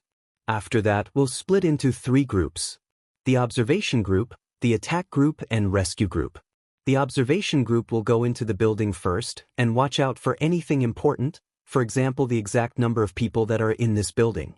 Based on that, we'll send out a larger number of heroes who will attack the building and arrest the villains, while the rescue group searches for Midoriya-kun and saves him. Any questions? Kirishima raised his hand. Can we help save Izuku? Isawa was about to interfere with a negative response because he thought they were not experienced and still children when Nedzu stopped him. It is going to depend on how dangerous the situation is. At most, I'll allow you to be part of the rescue group when everything is cleared, but that is a question for when we've found the place Midoriya-kun is kept in. I'll inform Mirai of the recent events and ask him to help us, as well as Gran Torino. All Might spoke firmly, already taking out his phone. Very well, Toshinori-kun. The rest of us will be in the conference room then. I'll bring the other pro heroes too. Wait. Bakugo suddenly shouted out. You still didn't say who that old man is? Oh, that? You see, that's All Might. Huh. Notes. Finally a new chapter. Sorry for the long wait. I have been rewriting this chapter at least 3 times before stopping on this version. Hope you liked it. I hope y'all are doing good out there during this time. Stay safe and see you next chapter. Smiling face with smiling eyes. Chapter 16. Update 2. Hello my dear readers. I am back with another update. Honestly, those are just a few things I wanted to say because there might have been a little bit of confusion for some of you considering one point, so here we go. So, there has been a question about the Bakugo and Midoriya relationship tag, because I changed it. As of right now, those two cannot even be considered friends because of all the shit Baku has put Deku through. That's why I decided to make it a future relationship tag but leave it at the friendship tags for now, because they are going to be together at the very end. Last chapter is going to be an epilogue. For now until the end, the story is more going to be about Bakugo trying to redeem himself and get Izuku to trust him again, which is my priority. Because I don't want it to sound like those stories where Bakugo bullies Deku, but then Deku forgives him and only fluff follows. I made Katsuki that aggressive in this story for a reason, which is honestly just me wanting to make him feel the heartbreaking guilt I need in my life for bullying Izuku and then working hard to gain the others' trust again. So, if any of you were confused, yes, there will be Bakudoku romantic relationship, but at the very happy end. I hope this doesn't change your view of the story. Smiley face. Then, the next point I've been thinking about was the first update in this story I made and about the voting for the next thing. I want to thank all of you for voicing your opinions so thoroughly, and based on that I decided on what I am going to do from here on. After I finish writing this story, I'll be rewriting a few chapters / adding a few, mainly Abu the Sports Festival because it kind of left a big hole in the beginning with the whole skips I made. I already have half of it written, so it's going to be really fast. After that, I'll start writing the Shigedeku Brother AU, because it got the most votes, but parallel to this one, I'll be posting a Haikyuu fanfic I've been working on and only publish it when it's completely finished so I can make regular updates on certain days. For any of you who are interested in the Haikyuu FIC, I wrote the summary here. Everything's been fine until now. Shoyo had a great team, his techniques have improved greatly since attending Karasuno and they were winning lots of matches. Who thought that one game could change everything? Blamed for almost losing the game, getting picked on, insulted and left out of team practices, Hinata drops out of Karasuno and leaves Japan without a trace. 2 years later, he comes back and enrolls in Tokyo University, having changed completely. What he didn't expect was to meet so many people he played against during his high school days, who wanted answers to all their questions. And it's going to be an Oihaina FIC because Kageyama doesn't deserve Shoyo in this FIC, so sorry for everyone who has a problem with this choice of ship. But again, this story is also going to focus more on friendship and all, with lots of worried Bakudo, Kenma, Kuru, Akashi, Lev, Inuka, Iwaizumi and the Karasuno third years. But with the additional Oikawa x Hinata. Oh, and Sakusa is gonna be in it too, he ain't gonna be left out of this 1x. I'll also be posting 1 and 2 shots about Boku no Hero and Haikyuu, so please look forward to it. And the last thing I'm going to bother you with is about the rescue group I mentioned in the last chapter. My head is full with ideas, but I cannot choose a person who will rescue Izuku from Hisashi. It would be really nice if you could tell me your opinion about it and choose 1 or 2 of the following characters. Kirishima, Thise, Isawa, Presumate, Todoroki. Bakugo will be in the attack group, even tough he was said to be on the rescue group, but that boy ain't having any of that sheet. He still has to eradicate a certain dad XD. Okay, my rambling is just going to end here. Please leave comments and see you in the next chapter. B. Chapter 17, Chapter 15. Notes. See the end of the chapter for notes. Izuku woke with a start. He blinked a few times to try and clear his vision, only to notice that it was completely dark in the room, as well as strangely quiet. Not a comfortable quiet, more of a dangerous quiet you see in horror movies when something unexpectedly horrible was about to happen. He tried to move his hands, but then noticed that they were chained to a wall, as well as his feet, and he had a thick collar on his neck. The green-haired boy's head was seemingly splitting in half because of a headache, and he was completely confused as to where he was and who took him. He was in the hospital, that he remembered. But what was the last thing that happened? Izuku knew Shinso found out about both his quirks. How could you be so careless and stupid? And then Bakugo had come and asked to talk. Shinso left after that and they had a lovely chat, after which he asked Bakugo to leave. After that, Deku straightened up immediately after everything came rushing back to his head, his mind going rigid. His father has been there, in the hospital room, and took him, and now he was here with that man he hadn't seen in 11 years.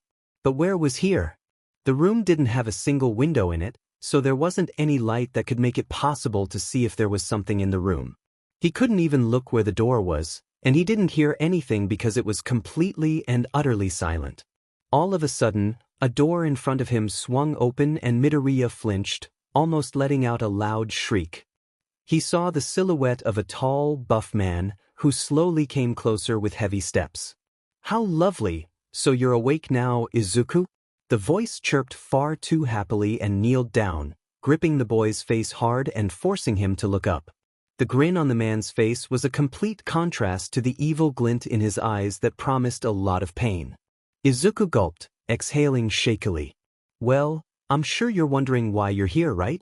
Deku stayed silent. A harsh slap on his cheek and he whimpered. "Right?" After getting a small nod, Hisashi stood up and towered over the freckled boy. "You see, after all this time, your existence has been a thorn in the eye, to say the least. I wanted to kill you right off the bat after kidnapping you and leave your body to rot here until your precious teachers would have found you, but I suddenly had a more, how to say, funnier idea, you see." Upon hearing those words, a chill ran down Izuku's spine, making him shake with fear. He had come to terms that his father hated him long ago. But that was one thing, to see him here and saying he wanted to kill him was a whole other thing. A more funny idea?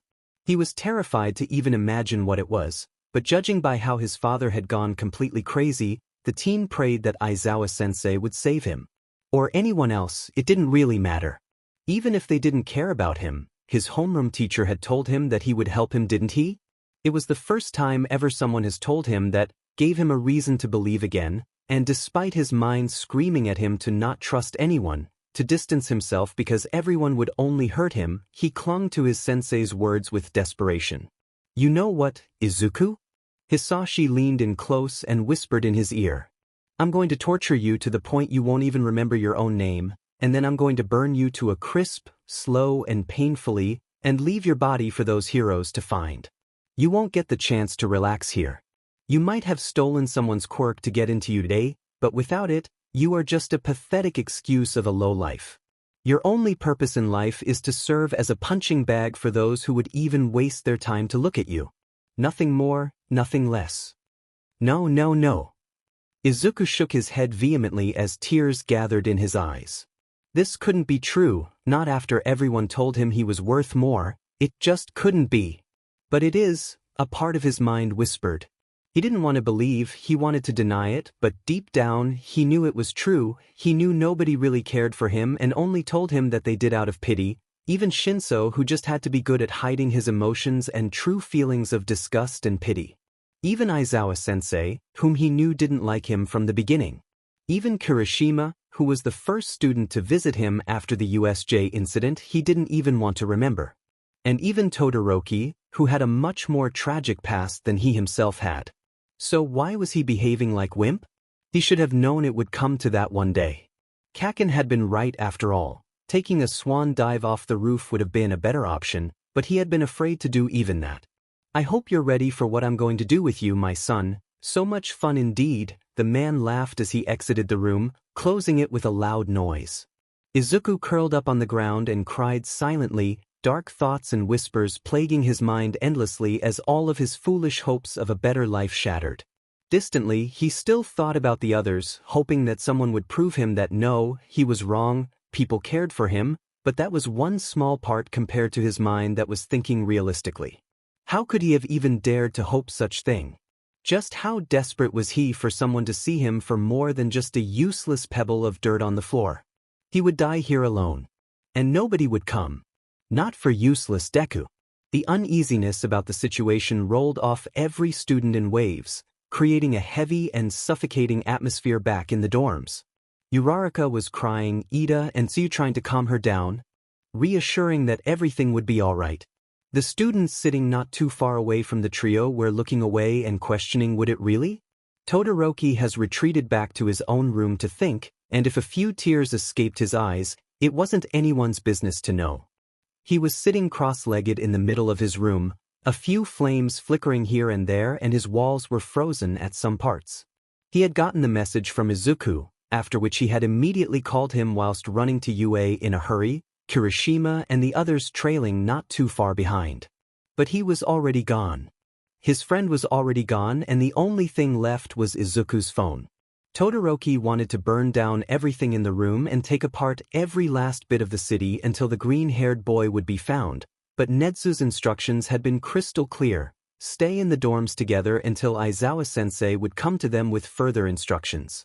Honestly, he had shared a look with Shinso at that statement, and they both came to the silent agreement that if the pro-heroes would tell them to stay at school while they would save Midoriya, he and the purple-haired boy would just sneak out anyway to help save their friend. And the consequences were not relevant at all.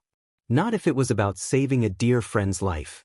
Exhaling shakily, Shudo leaned back until he was lying on the floor and staring up at the ceiling. Izuku, where are you? Kirishima, Kaminari and Shiro were all huddled up in the living room, along with Mina and a few other students, who were all asking about what happened exactly.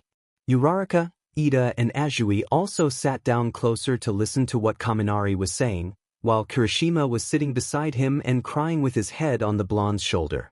Shinso was sitting quietly in Izuku's room on his bed, looking around but not sure what he should do now. When he heard what the boy's father did, his first thought was if Izuku himself knew who his father was. Probably not, though, if his parents abandoned him. Shinso let himself fall back onto the teen's bed, guilt and sorrow filling his heart as he thought about what his friend must have went through. Hitoshi felt so bad about thinking of Izuku as another arrogant kid blessed with a strong quirk in the beginning. First of all, he was anything but arrogant. He was the complete opposite, to be exact. Shy, self-conscious, heart of gold and selfless, not to mention his habit of mumbling to himself whilst analyzing a person's quirk. Second of all, the amount of pain he must have gone through as a child was unthinkable. Shinso himself had a hard time as a kid, because nobody wanted to be friends with him. You're never going to become a hero with that villainous quirk, some kids had told him. Don't come closer to us, villain, others said. To put it short, he was alone all his life, all because he didn't have a hero like Quirk. That's why the purple-haired boy could only imagine what Izuku must have went through if he didn't have a quirk until he was 11 years old, and even then, if he didn't tell anyone about his quirk now, did that mean he hid it back then too? Society was effed up, he knew that, and if 20% of the people all around the world didn't have a quirk, then it would be much less in Japan alone. He himself had never met a quirkless person, but if he had, he would have done everything to be kind to that person. Shinsu's hands were itching nervously and he was sweating profusely, thinking about what Izuku was going through right now. He didn't care what the teachers would tell them, either way, he'll be going to rescue Izuku too, with permission or without. Since coming back to the dorms, Bakugo has locked himself in the bathroom and not come out at all, despite Kirishima and the others calling for him. The pain in his chest has subsided a little bit, but not enough to be able to relax. Now that he thought of it, the last time he felt something like that was 4 years ago? Didn't that ring guy say Auntie left Deku 4 years ago? Motherfucking hell, Bakugo whispered. For someone who claimed to know Deku the longest, he knew nothing about him at all. If his childhood friend had suffered all that sheet at home and went to school just to be tormented there as well, how could he still be so happy? He didn't understand. Maybe Izuku was faking his emotions, and if he did, he was freaking good at it. Well, he had plenty of time to learn how to fake it, his mind cruelly whispered, reminding the spiky-haired male of what he had done to the green-haired boy. Katsuki didn't understand for a long time that he had to admit. He was an arrogant brat in elementary and middle school. Heck, he had been one since getting a quirk. But he wanted to change now. Try and make amends with who he once called friend and redeem himself, at least a little. Midoriya had every right to hate him forever. If it were him on the green-haired boy's place, he sure would have, but right now, he had to push those thoughts to the back of his mind. There were more pressing matters right now. Find Hisashi that bastard, rescue Izuku, and find out everything that happened to him before Yue. And even if Isawa would find out that it was him who beat Izuku and made fun of him, he was ready to face all the consequences. Maybe he should take anger management classes. Yo Bakubro? We're having dinner, you coming? A knock on his door pulled him out of his thoughts. The usually loud and energetic voice of Kirishima was quiet and serious, the grin on his face non-existent, and his eyes were dull and sad. Bakugo wanted to scream. Scream, shout, destroy something, anything, because every single student had that look of devastation or fury plastered across their faces. It just reminded the spiky-haired blonde of what occurred. They decided to eat in the living room for once after having ordered some takeout, the mood being even worse than before. The absence of a shy, seemingly cheerful voice was apparent, and Katsuki clenched his hands into a fist at the silence. No mumbling, no conversations with friends, just stillness, desolation, and fury. What are we going to do now? Kaminari broke the quietness, looking up from his food with teary eyes. We're sure as hell not going to be allowed to help. I mean, have you seen Aizawa-sensei's face when Eiji asked if we could participate too? Kirishima nodded beside the blonde. Yeah, he looked ready to eradicate my very existence at the question, you know. Man, I thought I would die, honestly. So what? Everyone's head whipped around to look in shock at Todoroki, who had spoken up for the first time since coming back to the dorms. Even if Aizawa-sensei is going to tell us to stay back and wait, I'm not going to miss the opportunity of saving my friend. Shudo's eyes were gleaming in unspoken anger and determination. He was quiet and didn't talk much. He didn't have a lot of friends and avoided getting any. But after Izuku had helped him and they became friends, it was as if a whole new world had been opened for him. For the first time in his life, he felt like he belonged somewhere and didn't even mind being talked to. He had felt happy after that, all thanks to the green-haired boy who made him realize that the quirk was his and only his. And now that Izuku needed him, Todoroki was ready to break every single rule to get him back. Especially that he was in the clutches of Phantom Flame, who could do God knows what with the boy. He's right, Shinso inquired, pressing his lips into a thin line. I want to murder Hisashi myself for kidnapping Izuku, and I'm ready to face whatever consequences for that. Bakugo was shocked by the way Hitoshi said all that with such a monotone voice and straight face, as if his words were the most obvious thing he's ever said. And at some point they were, even if hearing them from the usually disinterested and bored male was quite a shock. But it makes sense, he thought, since everyone loves Deku. That's right. Everyone jumped at the loud voice of Eijiro, who had jumped from his seat in the process and was standing tall now with his hands on his hips. I'm sure as hell gonna save Izuku from that bastard. But we need a plan first, and the red-haired teen groaned. We gotta find out where he's being kept.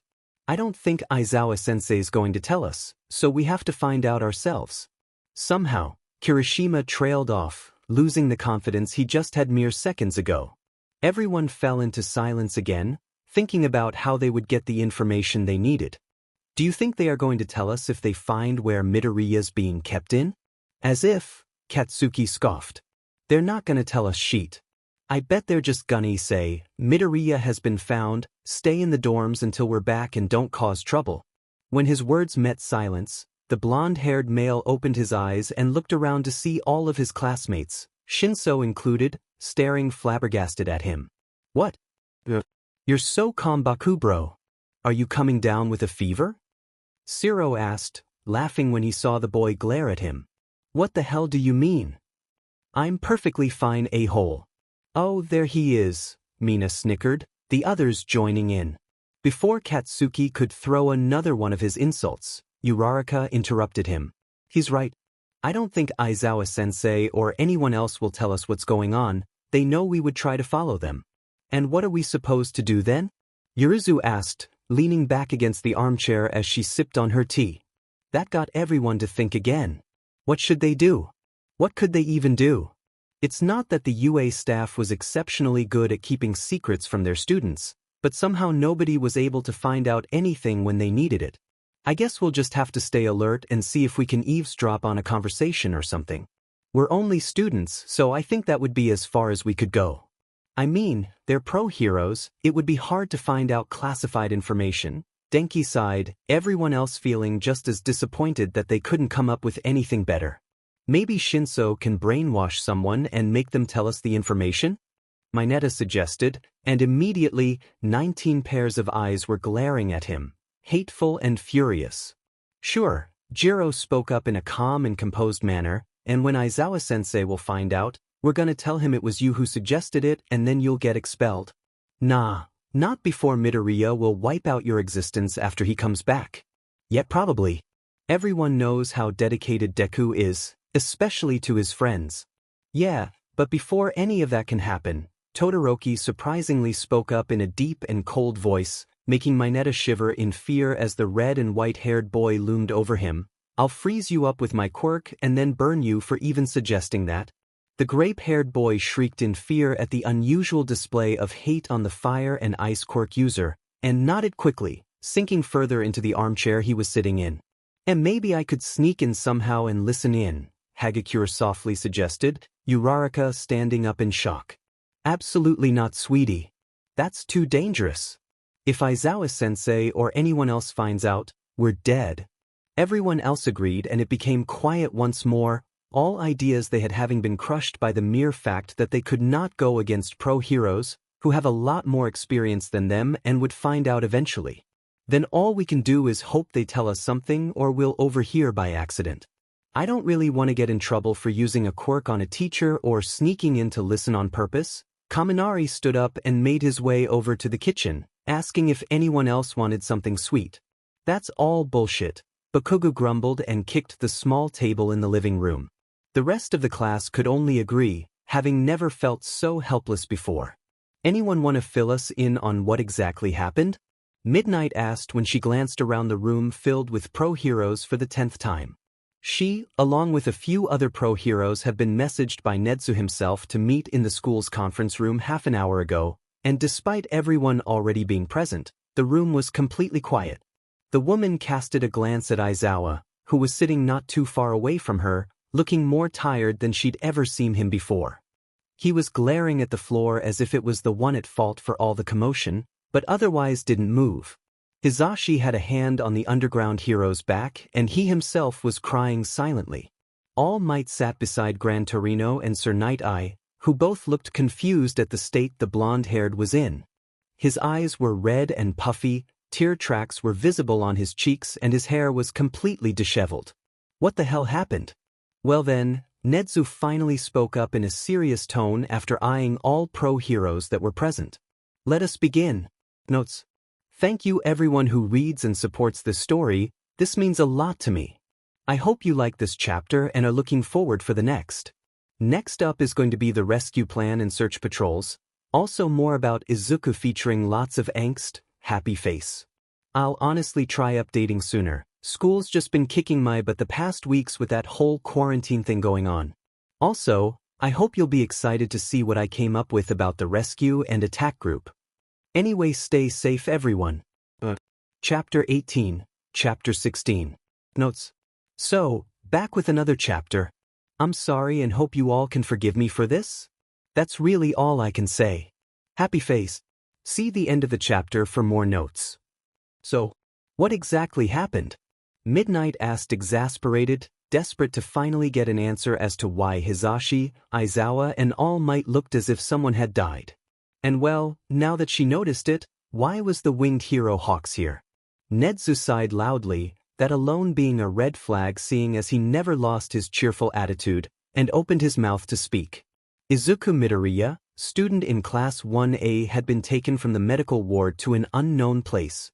The female hero's eyes widened. Izuku was a sweet boy, he was quiet and paid attention to her classes all the time, but the dullness and unspoken terrors in those faded green orbs were indication enough that he had been forced to grow up far earlier than any child should have. She had taken great liking to him, he was smart and analytical, and most importantly, never caused any problems, contrary to the blonde spiky-haired boy for example. Of course Nemuri had noticed that even if Isawa was in denial, the freckled boy was his favorite from all this year's first years. And that also counted for present Mike in All Might, but well, everyone could see how Toshinori looked like a proud uncle whenever Midoriya did something amazing. And Yamada. Yeah, well, he just absolutely adored him, always ranted about how cute and dedicated the boy was and how he would make a good hero and how he was always so attentive in his. Does anyone know who it was? Snipe spoke up. Yes, I'm sure you've heard the name Phantom Flame before, the principal answered, casting a glance at Endeavor, who scoffed. The fire quirk user had a particular dislike towards that villain, seeing as he used a type of fire ability to burn his victims. And what the hell does that BSRD want from the kid? I doubt it would be any information about UA, that guy doesn't have any reason to want to attack this school. Nedzu looked down. The reasons for that are rather complicated, so to say. Endeavor raised an eyebrow but didn't say anything further, crossing his arms over his chest and waiting for an explanation. The sudden sound of a chair scraping against the floor had everyone's eyes on a white-haired male, whose presence was only now noticed. Rin stood up with a grim look on his face and eyed every single hero present in the conference room. Phantom Flame's real name is Midoriya Hisashi. I'm sure you recognize the last name. He kidnapped Izuku in order to kill him, because he hasn't been able to do so before. And who are you? Midnight inquired, scanning the male suspiciously. Oh, of course, I'm sorry. My name is Yamaguchi Rin, and I have been forced to work under that monster for years now. I managed to escape and came here to warn you about what was about to happen, but it seems that I was too late. Wait, so this means that Midoriya is Phantom Flame's son? Cementos asked in disbelief. If so, should the boy also be considered a villain? Isn't he dangerous? Should he also be considered a villain then? Silence. Isawa spoke up for the first time since coming here. The command wasn't shouted, more like spoken in an aggravated manner, but it certainly had its effect, because all eyes turned to him. The underground hero was glaring at everyone with bright and glowing red eyes, his hair and scarf were floating in the air and his hands were clenched into fists on the table. Midoriya is my student who has a lot more on his plate than any of you. Furthermore, his father abandoned him when he was 4 and they had no contact to each other since then. So if I hear another word about your inane thoughts, it'd be my pleasure to throw you out of this window. Am I understood? At the unusual display of anger on the usually composed and lazy man, everyone only nodded and gulped, turning back to the principal. As Aizawa-kun already said, he continued, Midoriya-kun has nothing to do with that villain and from what I've gathered, he is in a state of immediate danger, that's why I've gathered all of you here. Has his mother already been informed of those events? If it was his father that kidnapped the boy, shouldn't she be informed? Gran Torino spoke up, glancing at Yagi, who was still looking at the table without moving. Technically yes, but seeing as we have just been informed that his mother is deceased, or better said, had been killed by Phantom Flame, and there is no one else we could inform about this situation, I'll just move on to the reason I gathered all of you here. God, what a troublesome successor you picked, totally your kind of people. Sir Night-Eye grumbled under his breath while Gran Torino muttered something along the lines of, what a poor child.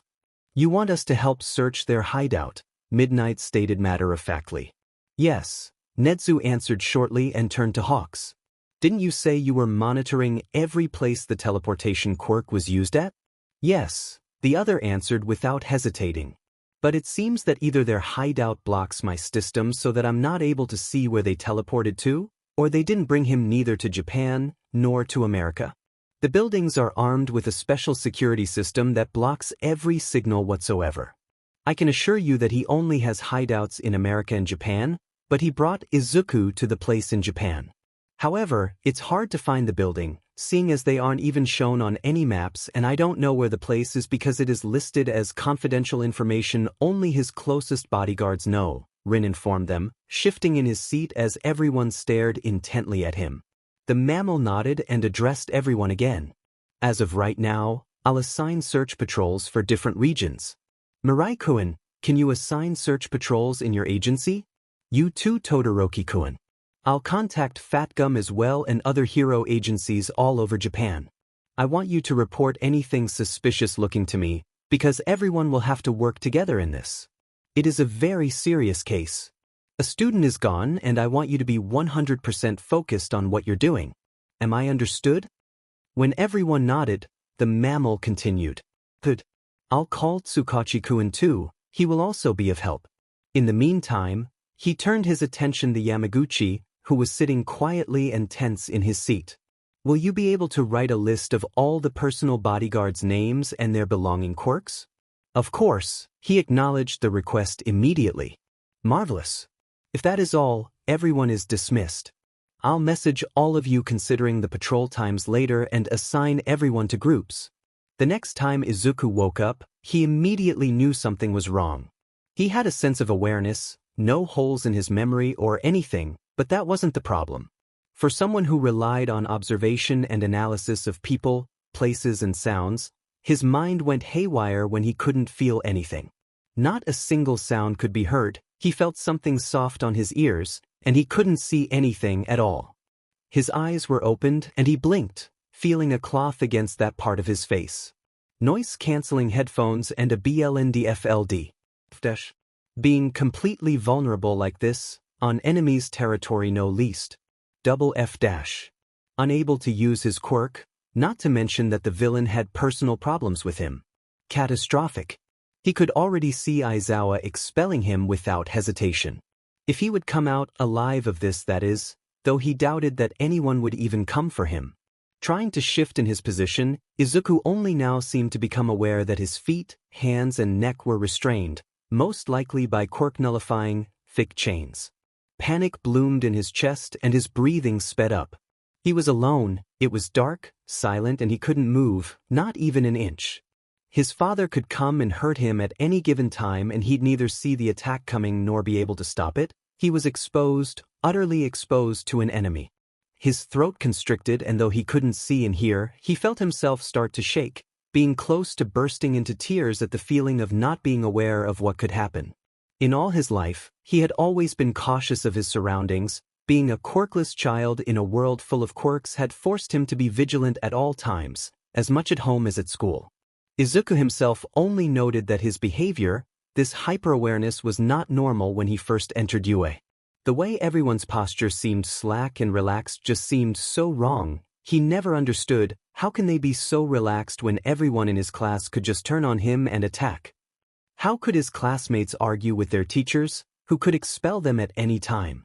He remembered Isawa at the USJ, how he almost gave his life to protect them, as well as 13, how All Might barged in with an angry look on his face, and the only thing Izuku had thought was, why would anyone want to protect him? Despite that uncaring attitude, Aizawa-sensei really wants to keep us safe, Uraraka observed once when they were sitting at the lunch table. Of course, it is a teacher's duty to keep his students safe, Ida replied, adjusting his glasses as he gestured with his hand as if he were cutting through air. What did it even mean to feel safe? And why would teachers be obliged to keep him safe? As far as he knew, nobody ever made him feel safe. Be it in middle school, at home, UA, or during a fight with villains, all he ever really felt was anxiousness, fear, and insecurity.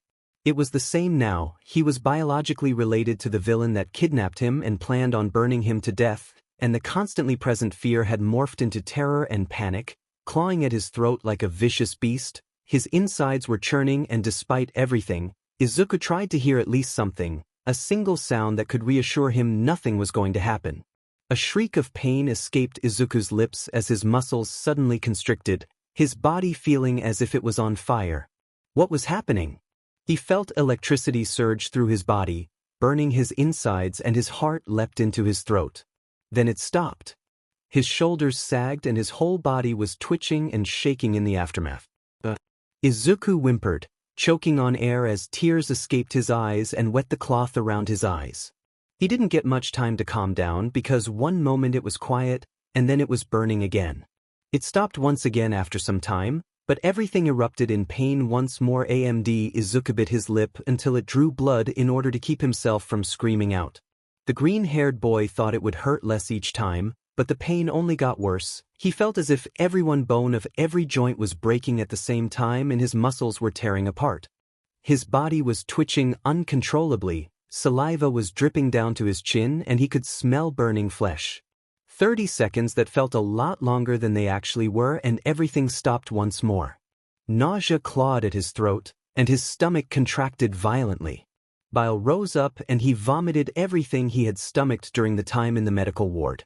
His face was unimaginably pale, a sick shade of white, and as he kept crying, choking and heaving, he heard a voice through the headphones, loud and booming.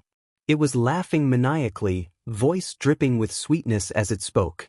I'm so disappointed in you, little Izuku-chan. Why are you so quiet? I want to hear you scream.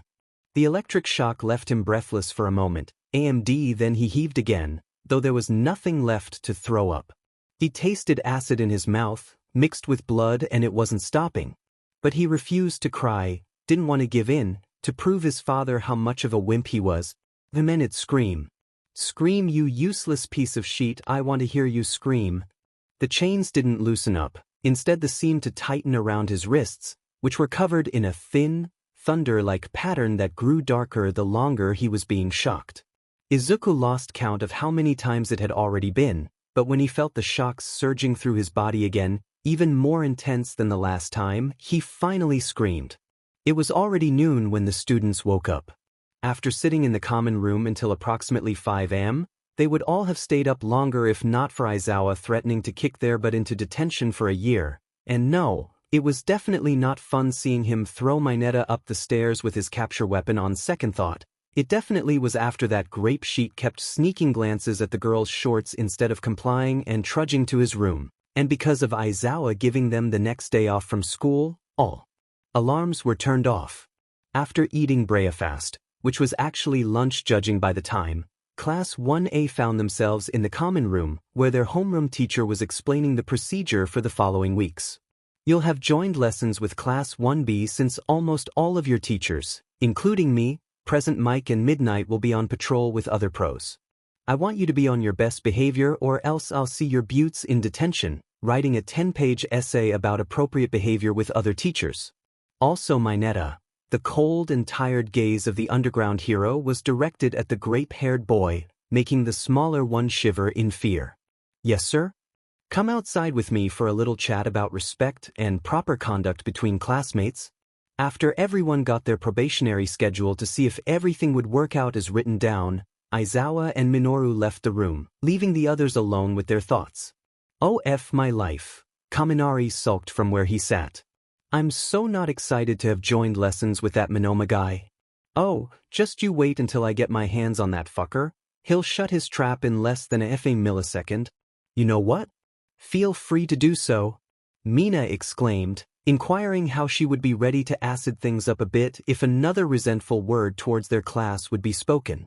Surely, everyone had been informed of the disappearance of their classmate by now, which served as wonderful insult material for Monoma. Despite everyone trying to keep up a conversation, doing anything to keep themselves from being quiet, silence had descended upon the room in less than 10 minutes. I hope they'll find Midoriya fast, Koji muttered, earning a few nods from the others. Yaozu, can't you just make a small device through which we can listen to what happens? Mina proposed, but immediately got a small shake of the head as an answer. We are already going to be in deep trouble for planning to break the rules, and personally, I don't want to make it worse by putting a device on one of our teachers or in one of the rooms just so they could find out and expel us on the spot. But there has to be something we can do, non? Aoyama asked, taking a seat beside Mina on the couch. He and Midoriya have never really talked, and weren't exactly best friends based on that, but Aoyama respected the green-haired boy greatly. To be able to keep going, use his quirk despite knowing that it would result in broken bones, it was admirable, given the fact that Yuga knew exactly what it felt like to have a quirk with grievous drawbacks. And still, when gazing at the boy, he felt as if he could do that too, keep going and improve to become stronger. On second thought, he definitely would need to become proper friends with Midoriya, maybe he can learn something from him that way as well. We'll improvise, isn't that what we're best at? Either way, no one's going to stop us from helping Midobro. Kirishima pumped his fists into the air, everyone else cheering as well. They couldn't let sadness or anger overtake them, those emotions wouldn't be of any help. Instead they'd be more focused on observing than ever in order to find out the location from the teachers, when the heroes figure it out themselves, and concentrate on making a plan for Midoriya's rescue, plus Ultra. What did you want to talk about, sir? Mineta asked, shaking on his 2 feet as the teacher leveled him with a cold glare. I'm going to cut this short, brat. Contrary to what you may think, I keep track of everyone's behavior in class AMD. I think you forget that I have the authority to expel any of you at any given time. The black-haired male started explaining, making sure to speak slow AMD calmly before he lost his cool and unintentionally lashed out at the grape-haired teen. As much as he would have deserved it, now was not the time.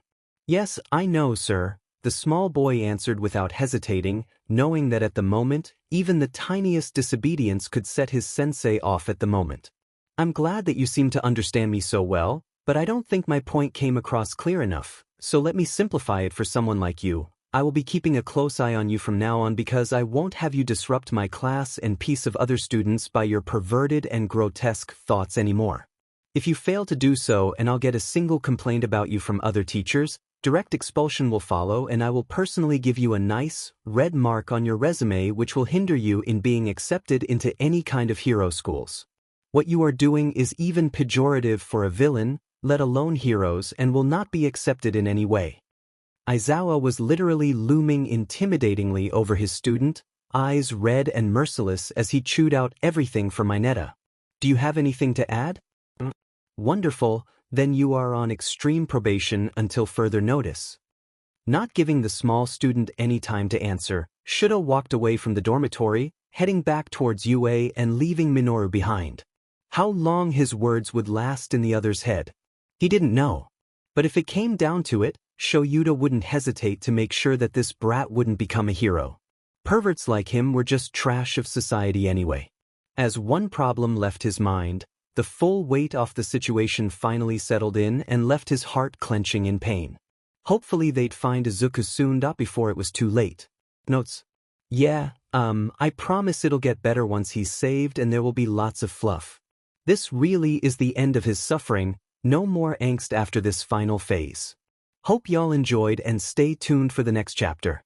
And thanks everyone for your support. Reading all the comments is making me really happy and giving me lots of courage. 3///sparkling heart.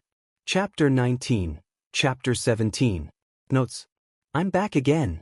Sorry for the long wait, but here is the next chapter of Listen to the Sound. Hope you enjoy the angst, smiley face. See the end of the chapter for more notes. It's been a week. A whole week already, the underground hero sank back into the chair he previously stood up from. It has been a week since his problem child has been kidnapped and so far, nothing has been found. Not a single trace. The mood amongst the teachers and other pro-heroes has effectively dropped to the point where they rarely talked amongst each other, instead going out on patrol at any available time. Isawa himself hadn't gotten any sleep whatsoever. Worry was tearing him apart bit by bit and his mood just worsened by the fact that there wasn't any luck in finding the building, which had caused him to snap more than once at Yamada and a few other people. But most of all, his heart was heavy with guilt. He promised his student he'd help him and now that he needed it, he couldn't do a single thing.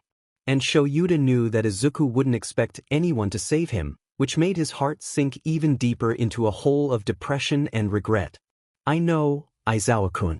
Everyone is effectively working on getting any hints as to where Midoriya-kun could possibly be right now, Netsu assured the man, but he felt just as hopeless as the rest. Even if he would put aside the kidnapping issue, there'd be no way the mammal would be able to rest or relax a bit. Midoriya getting abducted is one thing, his resume a whole other. No, he didn't forget that. By all means, this was on his mind the whole time. He'd have almost expelled a student with so much potential, and because of what? A bad review of his behavior? If Nedzu were to start an investigation in Aldra, OT would be a possibility that the school could be shut down. And by God, if Nedzu found even the slightest error in their system, he would do so with pleasure. But it's not working, is it? Nobody has been able to track that busy down and dash, the man sighed, putting his head in his hands. I don't know what to do anymore. If we don't find him soon, it's going to be too late. The principal nodded sadly and looked down at the stack of papers on his table, putting some of them aside and sliding a few of them over to Eraserhead. I know it won't be of much help right now, but do you want to go through the list of guards Yamaguchi-kun wrote down? Maybe that'll help us spot one of them and be able to track them down to their hiding spot. The man took the files into his hands, steadying himself as he stood up from his chair.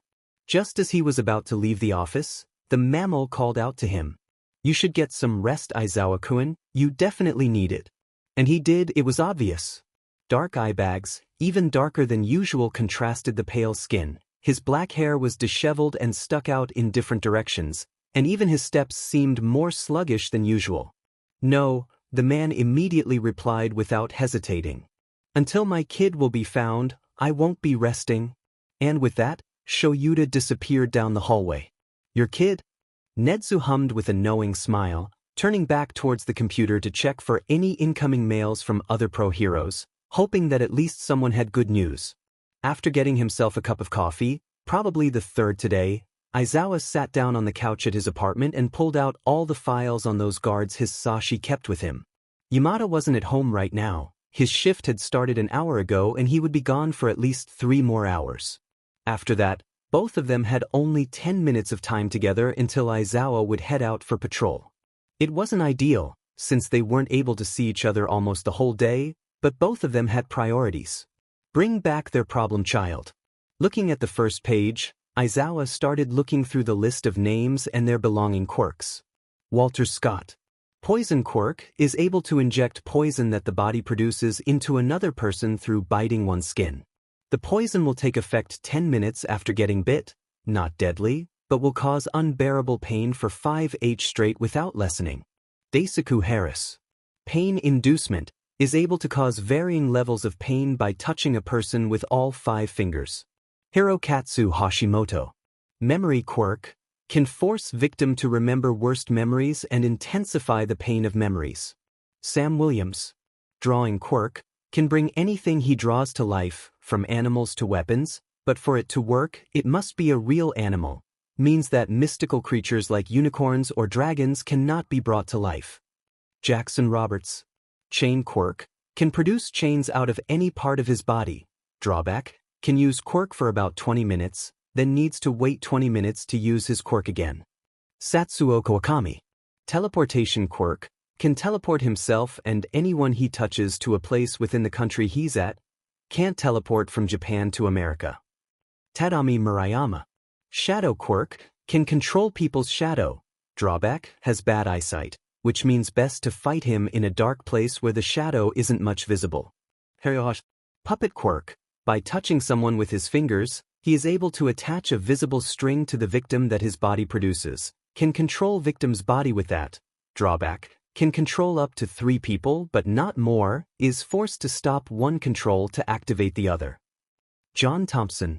Weapon quirk, can transform any part of his body into a weapon, has a massive injury on the left side of his body, possible weakness. Kinobu Watanabe. Electricity quirk, can channel electricity through any surface such as walls and metal in a 5 kilometers radius.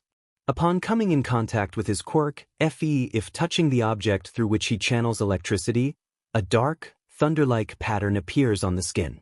If skin will get completely covered in that pattern, the victim will die. Shuta's blood ran cold. Those quirks, they were dangerous. Many of them especially suitable for. The man's eyes widened. Phantom Flame must have chosen his guards and co-workers based on their quirk, if hell. The underground hero felt sick. His problem child needed to get out of there now. They could not wait any longer. If those men used their quirk on his kid, then there wouldn't be anything left to save.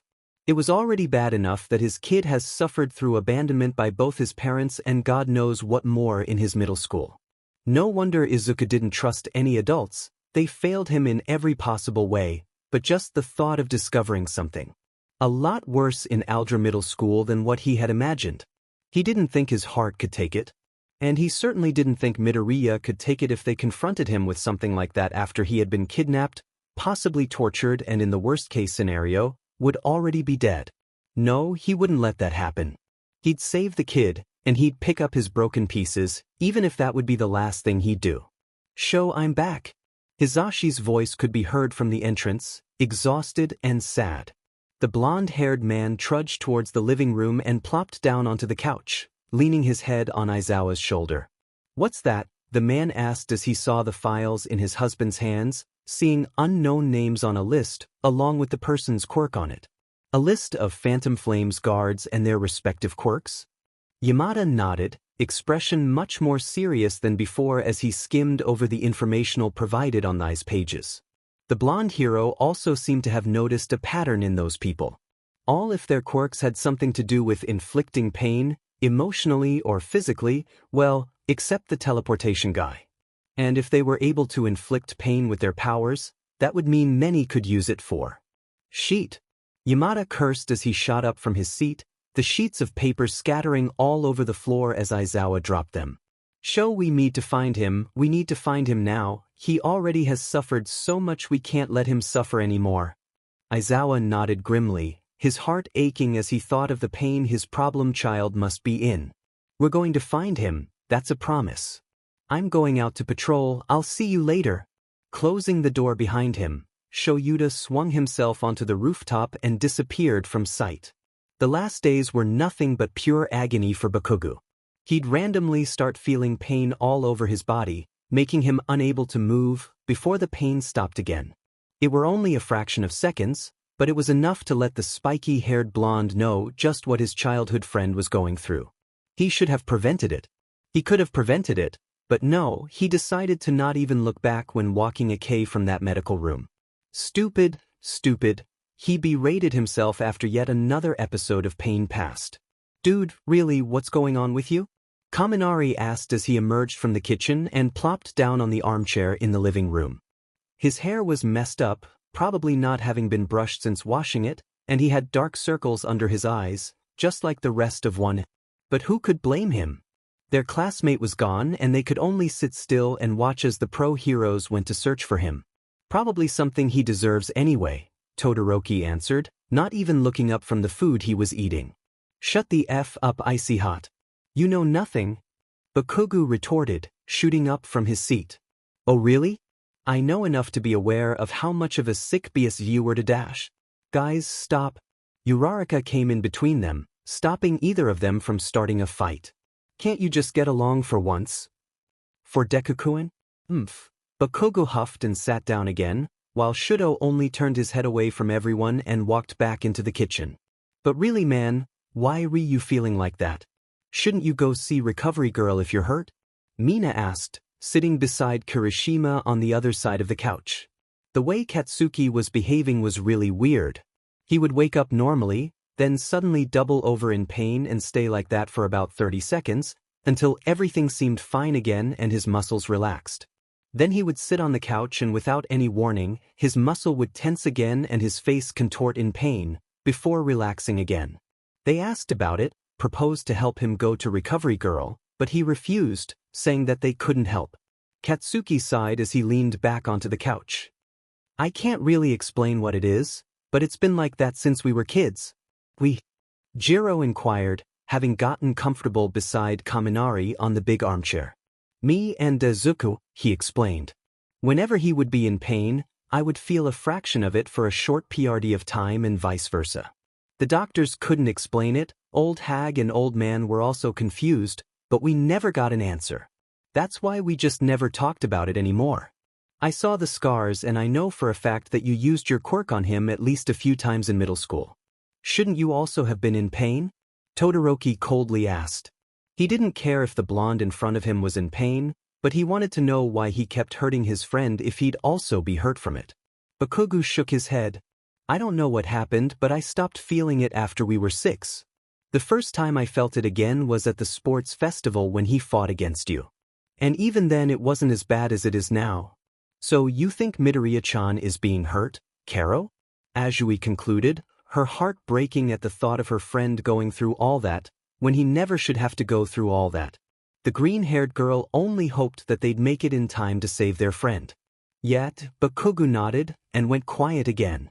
He'd done that a lot the past few days, being quiet, that is.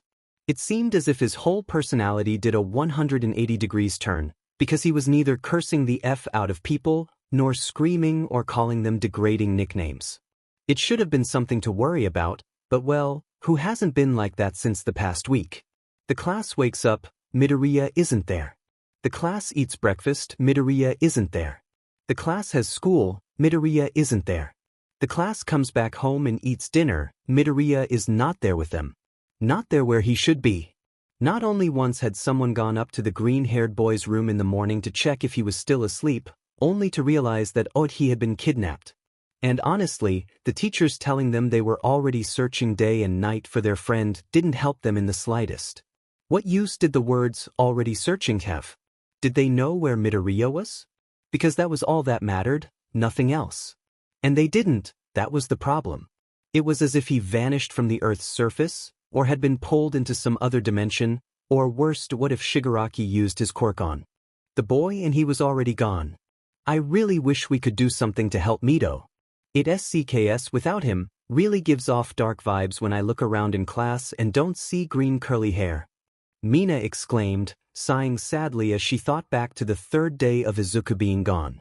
She hadn't forgotten per se, but it had slipped her mind during ectoplasm's lesson that her classmate and friend was missing, so when she turned to look at Bakugo's set-off face, she had been confused as to why the green-haired boy wasn't sitting behind the angry blonde. Mina had almost lifted her hand to ask, but it was as if realization came crashing down on her, and excusing herself quickly, she locked herself in a bathroom stall and cried for her kidnapped friend. The only comfort for her was the fact that ectoplasm didn't send anyone for her, and when she returned half an hour later, he had only looked at her with sympathy before nodding once. That is true. It's quiet without Midoriya-kun's muttering as well. I think it's just something you get used to, Yamamo nodded to herself, agreeing with the pink-haired girl. The whole class was worried for the boy's well-being, and it was tearing them apart not knowing what was happening to him. I don't get why you all are moping around like that. It's not like we can do anything about it, so why being sad? I can cheer you guys up if you want. I got really nice magazines in my room or well, almost the whole class. Of course, there was also Mineta, who by now the whole class was ready to obliterate. He had no knowledge about being tactful whatsoever and just sprouted what was on his mind everywhere. And despite Midoriya saving his butt back then in the USJ, at the beginning of the school year, it seemed that he wasn't even grateful. Mineta. Yeah. Go dive head first into the toilet, then go to your room and stay there until I call you. Without any more words, the great boy's expression turned slack and his eyes blanked as he turned on his heels and headed towards the bathroom. Silence spread over the whole living room, until, "Oh my God, Shinzo, you absolute legend!" Mina exclaimed, laughing so hard she almost fell to the floor. Kirishima beside her was also snickering to himself while Kaminari tried to suppress his mad laughter, but ultimately failed and fell to the floor as he cackled with the others. Shinzo gave Mina an emotionless thumbs up, though everyone could see his eyes twinkling in amusement. Suddenly, Jiro stood up and made her way towards the bathroom as well, everyone glancing at her in confusion. "Kyoka-chan, what are you doing?" Tsu asked, making the girl turn to her for a second, enough to let them see her phone held up. "I'm filming this for Midoriya, can't have him miss something like that," she explained with a straight face, no ounce of jokes present on her face. Turning back, she disappeared behind Mineta, leaving everyone else behind, whose mood had dropped again at the mention of Midoriya. "I say we make a plan of people responsible for filming anything hilarious that happens. We can take turns," Shiro proposed. "That way we can show Midoriya everything he missed, and he wouldn't feel excluded from inside jokes we'd make about it." "Oh, I like that, bro." Kirishima immediately agreed, the rest of the class nodding as well.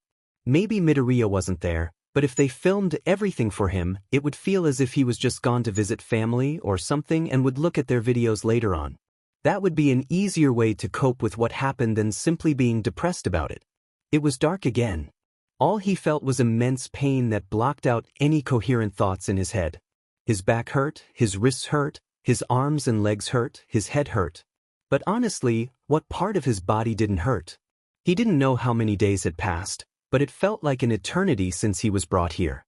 The worst part was that he didn't know when it would start, neither when it would end. He had only been fed twice, but that wasn't telling him anything. He could have been fed twice a day, once in 2 days, once in a week, once every day, and therefore could be in this room already for 3 days, maybe a week, maybe a month, and maybe only 2 days. But he couldn't worry about that. His mind would drift back to the pain he was feeling again and again, leaving him unable to form any sort of plan or analyze possible sounds, smells, anything that could help him get out of here. He had given up on someone saving him long ago, not that it mattered.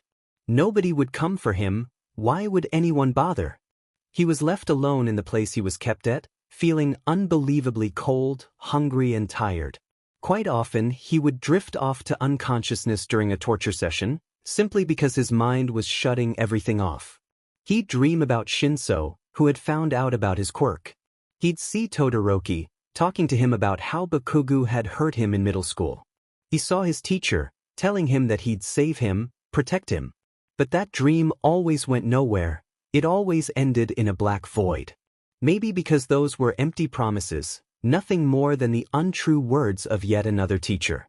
Sometimes he'd see Kaken, being friends with him, protecting him, even if that had been a long time ago. Those kind of dreams ended with shattered picture frames, burns, and even more pain. Maybe that was his punishment for tearing apart his family, for being a burden to everyone else. Because that was all he'd ever be to someone, right? Notes. So, what do you think? Enough emotional pain? I'm so sorry for not finding any more time to write this chapter faster, because I decided to start 3 other fanfictions XD. My broke but had a massive writing block, and was totally fascinated by the idea of Izuku being suspected of being the traitor when he's not, and that's how I started the first chapters for this short story. Then my brother and I started Haikyuu yet again, and I got an idea for a really long one-shot. 95-86 words, and I'm only halfway through XD. Then there's the big Haikyuu FIC I plan to update after finishing the story, and I decided to actually make progress with it and wrote 15 chapters in that time. Also noticed that this is like a really slow burn. It hurts to write the amount of Boku Hinata and Oika are, but that's what makes it funny, right? Also, I just noticed that I forgot that Midoriya was supposed to have this second sound quirk. I totally intended to not mention much of it until after the rescue, but then it slipped my mind, and as I edited the chapter just now I remembered that I added that. Please bear with me for a bit more. I'll try to write more, especially because summer vacation is calling me after weeks of both online schooling and presence lessons, and I'm getting really motivated. If anyone is still confused by the dorms and if I did a time skip, no, I didn't.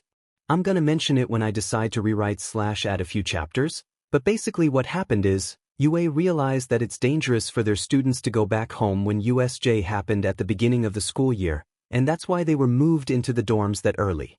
Y'all stay safe and healthy out there. Love y'all. Sparkling Heart Mouth Sparkling Heart. Chapter 20, Chapter 18. Notes. Finally some progress in this chapter. Didn't really like the last one since I felt like it was a filler chapter, so here we are. Hope y'all are excited. See the end of the chapter for more notes. Boss, it's been 3 weeks. Why can't we just kill that little pest? A dark-haired man in a black suit asked the other male in the room. Patience is what you need. Let the others have a little fun using their quirks on him. What's more entertaining than watching someone getting slowly tortured to death? Hisashi grinned maniacally, the other man joining in. Through a monitor in the room, the two could see Midoriya writhing in pain on the floor, having been injected with Walter's poison only minutes ago and left alone again. Also, tell Walter you two are going to meet our client. I'll be staying here, the black-haired male said without even glancing back at the other. But then he turned around with deadly serious and glowing eyes. And make sure you're not seen. There are enough heroes searching for us as it is. But even if they follow us, we can easily overpower them. We made a lot of connections with different villains the past few weeks who are currently in here and ready to attack if needed.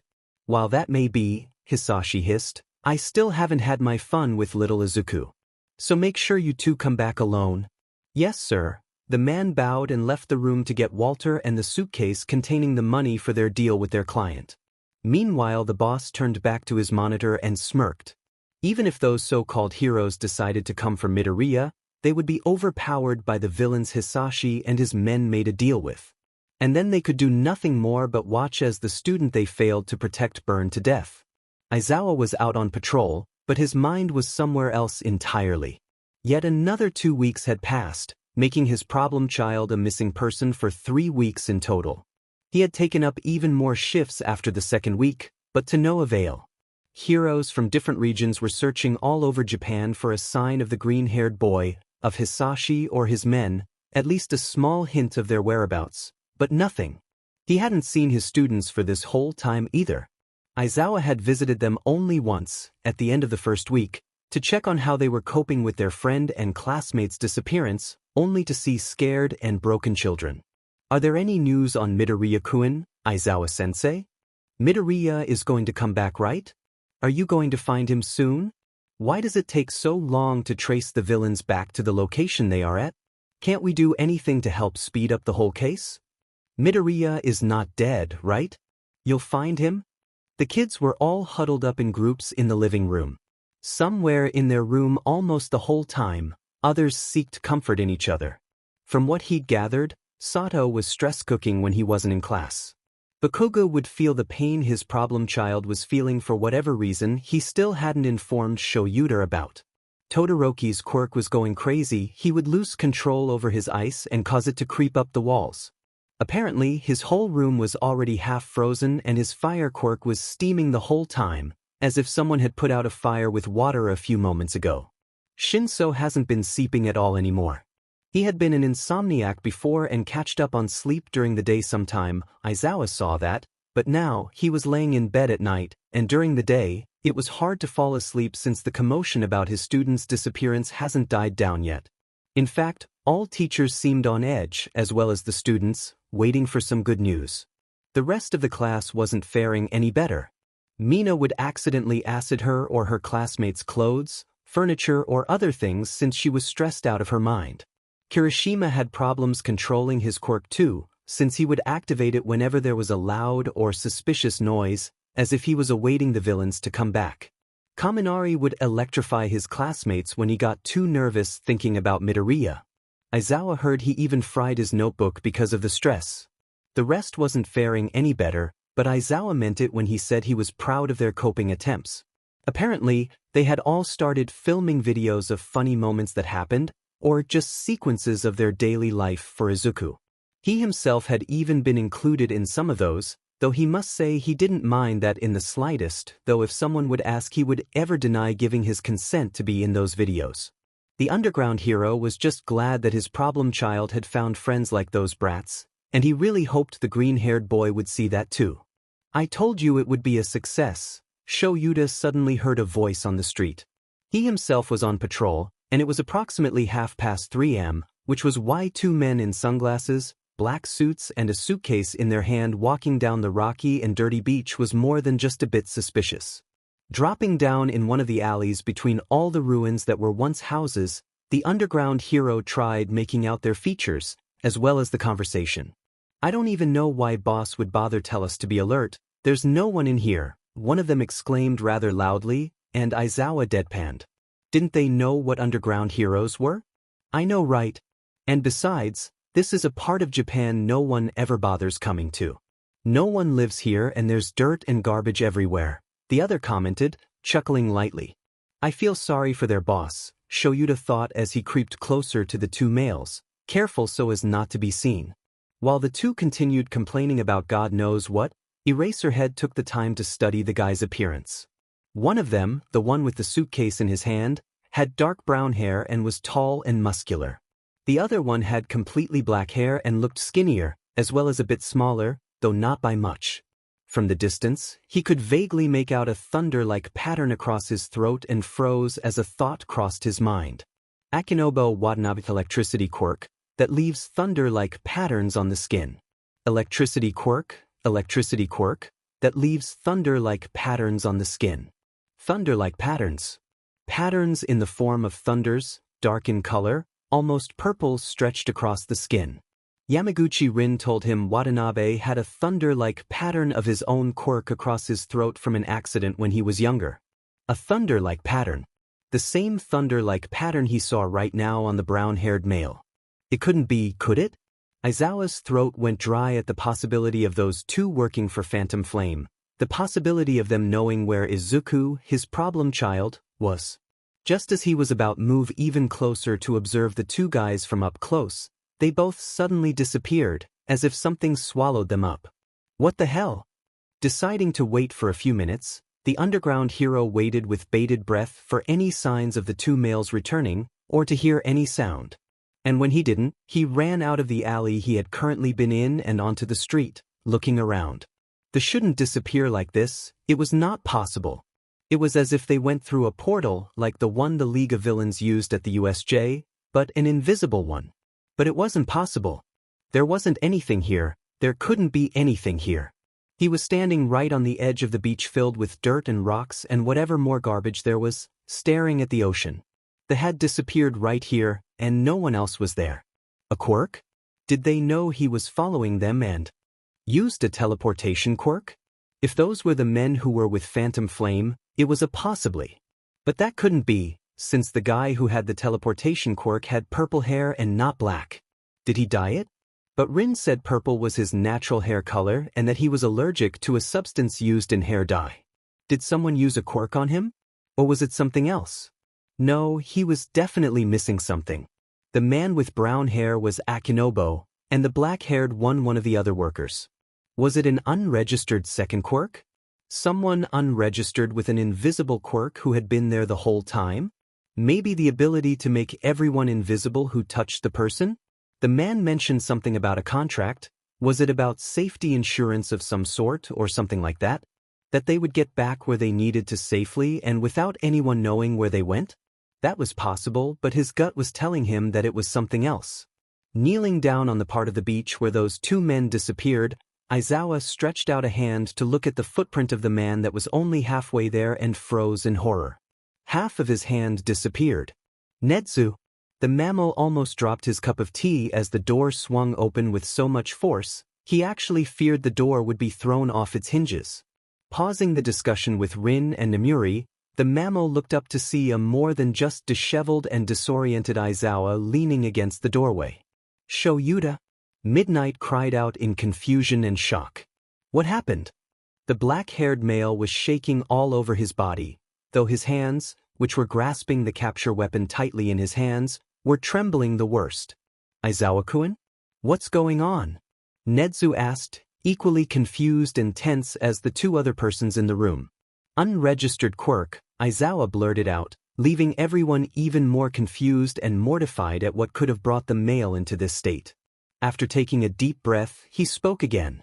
The group of Phantom Flame, do they have an unregistered quirk you don't know about? He asked much calmer this time, directing the question specifically at Yamaguchi, who paused to think once the question registered in his head. It's a possibility. There's this one man that's always beside Hisashi. I don't really know what he looks like, nor his name, neither his quirk. But he seemed really important, gave off that intimidating kind of aura. Why? I found their hideout. What? Kiyama whispered. Rin paled and Nedzu's eyes widened. Are you sure about that, Aizawa-kun? He urged, and sank back in his seat when the other male nodded. Wait.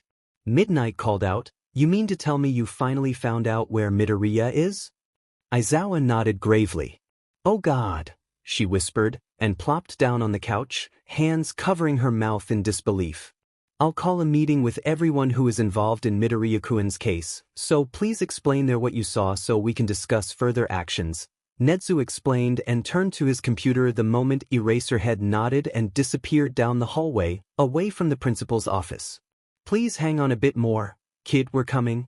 Hisashi was pacing back and forth in his and Shuta's apartment, not being able to calm himself down.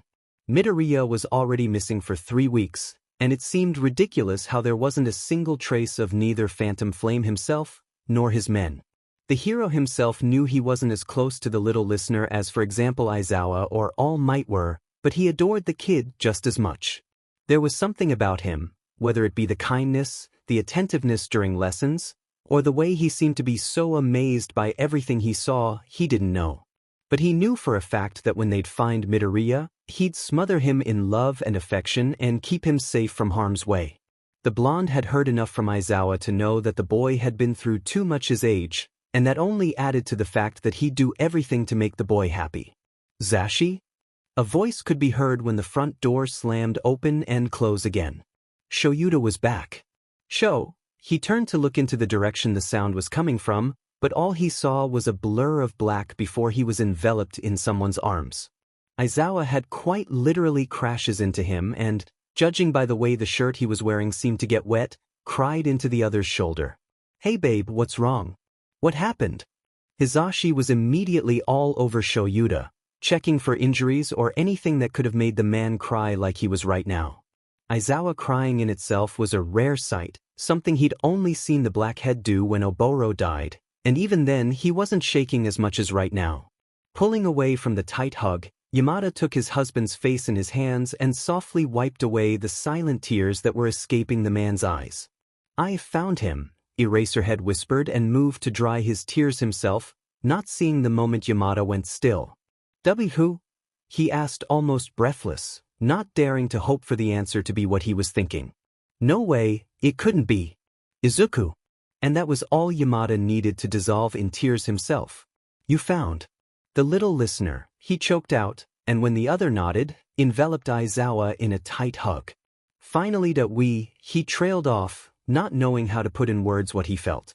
3 weeks felt like an eternity, no news, nothing at all, and now they finally had a lead. Both Yamada and Shoyuta hoped that the boy wouldn't be completely broken when they'd come. When they heard a buzzing sound out of nowhere, both males pulled away, and Yamada took out his phone, unlocking it and looking at the group chat of everyone involved in the search of their problem child. "That's it. Everyone please gather in the conference room immediately. All Might. Is it news on young Midoriya? Cementus. I hope so. The villains couldn't just have disappeared from Earth's surface. Puss. Be there shortly. Endeavor is with me. Sir Knight. I will come right away with Gran Torino. Let's go," Shoyuta said and stood up, drying his eyes once again and walking out, Present Mike following him as well. On their way they met up with Kiyama, who had tears in her eyes, and Rin, who had been with Nedzu and Nemuri the whole time. In the conference room, they saw All Might, who was crying beside Gran Torino and Sir Night Eye and, by the looks of it, saying something, which resulted in Mirai placing a hand on Toshinori's shoulder and Gran Torino answering the other. "If everyone is here, I would like to begin this meeting," Nedzu said, a cup of tea ever so present in his paws. Though he spoke in a calm and collected voice, everyone could see how anxious and tense he really was, but they couldn't judge him for that, since they themselves weren't any better. "Aizawa, if you could recount please," the mammal spoke, turning to the black-haired male, who simply nodded and cleared his throat. "I saw 2 men in black suits during patrol, who were walking alongside the beach in the abandoned district at the ocean, and decided to follow them. They were walking towards the water and suddenly disappeared. Turns out the 2, as I had suspected, were part of Phantom Flame's men. It seems that one of the people has an unregistered quirk, seeing as they disappeared because they walked into a barrier of some sort, which allowed the area that needed to be hidden to become invisible. Inside the barrier was the building they're keeping eyes. Midoriya inside," the man explained, watching as everyone sat frozen in shock, disbelief or relief from hearing that. "Why, you mean we finally found him?" Toshinori asked, sounding more like a lost and scared boy than the symbol of peace. Aizawa nodded and watched as the blonde man's posture slackened in relief. "I don't think it's safe for any of us to go in there yet," the principal told Evriom after thinking for a while. "I want to send a small drone into their hideout to observe how the building is being protected and where we could sneak in easily." Yamaguchi, Hawks suddenly spoke up, startling the other male. "Do you have an idea who could be the one to create that barrier?" Rin slowly shook his head, looking down guiltily. Sorry, I think the person was Hisashi's assistant and representative boss, but I've never actually saw him before. I think it's because his quirk is very valuable to that monster. Building a barrier is more than useful, and logically thinking he's the only one who could have that kind of power, since I know pretty much everyone else in the organization. Okay, thank you, he nodded at Rin, and Netsu took over again, addressing everyone else again. Here's what I think would be the best way to take action. I want to send out a drone to see how far the barrier reaches, and to get a vague idea of how it looks inside. After that, Aizawa-kun and Tegumi-kun will infiltrate the building, find out the whereabouts of Hisashi and his men, and give the command to attack. Everyone else will be waiting right outside of the barrier, and when you're going to get the command, we will proceed to attack. Yamada-kun, he turned to the blonde hero. I want both you and Aizawa-kun to be the ones to rescue Midoriya-kun, while everyone else will take on the group. Everyone nodded and agreed, when Midnight raised her hand. Can we get a copy of all the members of the organization so we have an idea of what exactly we're up against? Excellent idea, Namuri-chan. Yes, I will hand you the information, but as far as I know, Hisashi will have other villains on his side to help as well, since he no doubt has made alliances since he knows we're searching for Midoriya-kun. With that, the principal ended the meeting and everyone filed out of the room, too busy to notice Rin slipping away from everyone's sight into the shadows. Notes. Next chapter is gonna finally the chapter we've all been waiting for, featuring Class 1A digging their own grave XD. Until next time, and stay safe everyone love. Chapter 21, Chapter 19. Notes. Anyone said something about Rin being a traitor? Smiley face. See the end of the chapter for more notes. Making sure nobody followed him, Rin sneaked around the hallways of the school building until he was outside, letting out a breath of relief. Thank God no one noticed me, he thought, and continued his way towards where he was headed, still being careful and attentive so as not to be seen. He knew there were a lot of security cameras installed, but thanks to his quirk, he was able to locate all of them and make sure he wasn't seen in any of them. If any of the UA stuff saw him, that would only seem all the more suspicious, and while he was filled with determination at what he was doing, Yamaguchi wasn't exactly looking forward to getting beat up by Eraserhead for this. The male grimaced at the thought of those glowing red eyes being directed at him. The closer he came, the louder he heard different voices speaking, some shouting, others laughing, and one voice was begging for mercy. The hell is going on there? Rin sped up, and when he came to an halt, hastily opened the door and came in. What he saw in front of him was certainly not what he was expecting at all. A black-haired boy was shooting white bandages, or were it tapes, out of his elbows which were wrapped around something. It was someone small who was clearly struggling to get out of those tapes, and Rin could vaguely make out dark purple hair in the form of grapes. Then there was a boy with spiky blonde hair, who was clearly furious, judging by his facial expression and the way he let out explosions from his hands. This boy was the woman's, Mitsuki's if he remembered correctly, son, and was being held back by another guy with red hair, but he didn't seem enthusiastic in holding him back at all. In fact, it seemed that everyone was waiting for something or someone. In that moment, a girl with pink hair and pink skin came out of the kitchen, carrying a big smoothie machine, followed by two other girls, one with long green hair and another with short brown hair, each carrying a big cup meant for drinks. Yamaguchi watched in complete confusion as the pink-haired girl set down the smoothie machine right under the taped boy with grape hair, and started speaking. Today is the day we'll finally be free of one disgusting abomination of a pervert. Beside her, a girl with long black hair came to stand. We'll make a rotten drink out of this rotten grape and give that juice to Phantom Flame, so he can choke on mold and thus die from poisoning. It seemed as if they weren't talking to their classmates, but to someone else. Turning his head, he looked around and there. He saw a girl with short dark hair and ears, which looked like a cable at the end, holding a phone, which was most likely recording. To her left was a blonde guy with a black thunder-like streak in his hair, who was clearly trying to hold back his laughter as the two girls spoke. When Rin saw the black-haired guy lower the great boy into the smoothie machine, he stepped forward quickly and shouted, "Wait! What are you doing?" Instantly, all eyes were on him, and they froze like deers caught in headlights. Then the blonde guy with the thunder streak shouted in dismay. "We've been discovered, mission abort."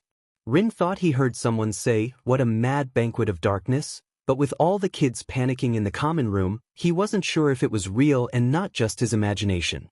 But when he shifted to come closer, he felt a presence behind him and froze in terror.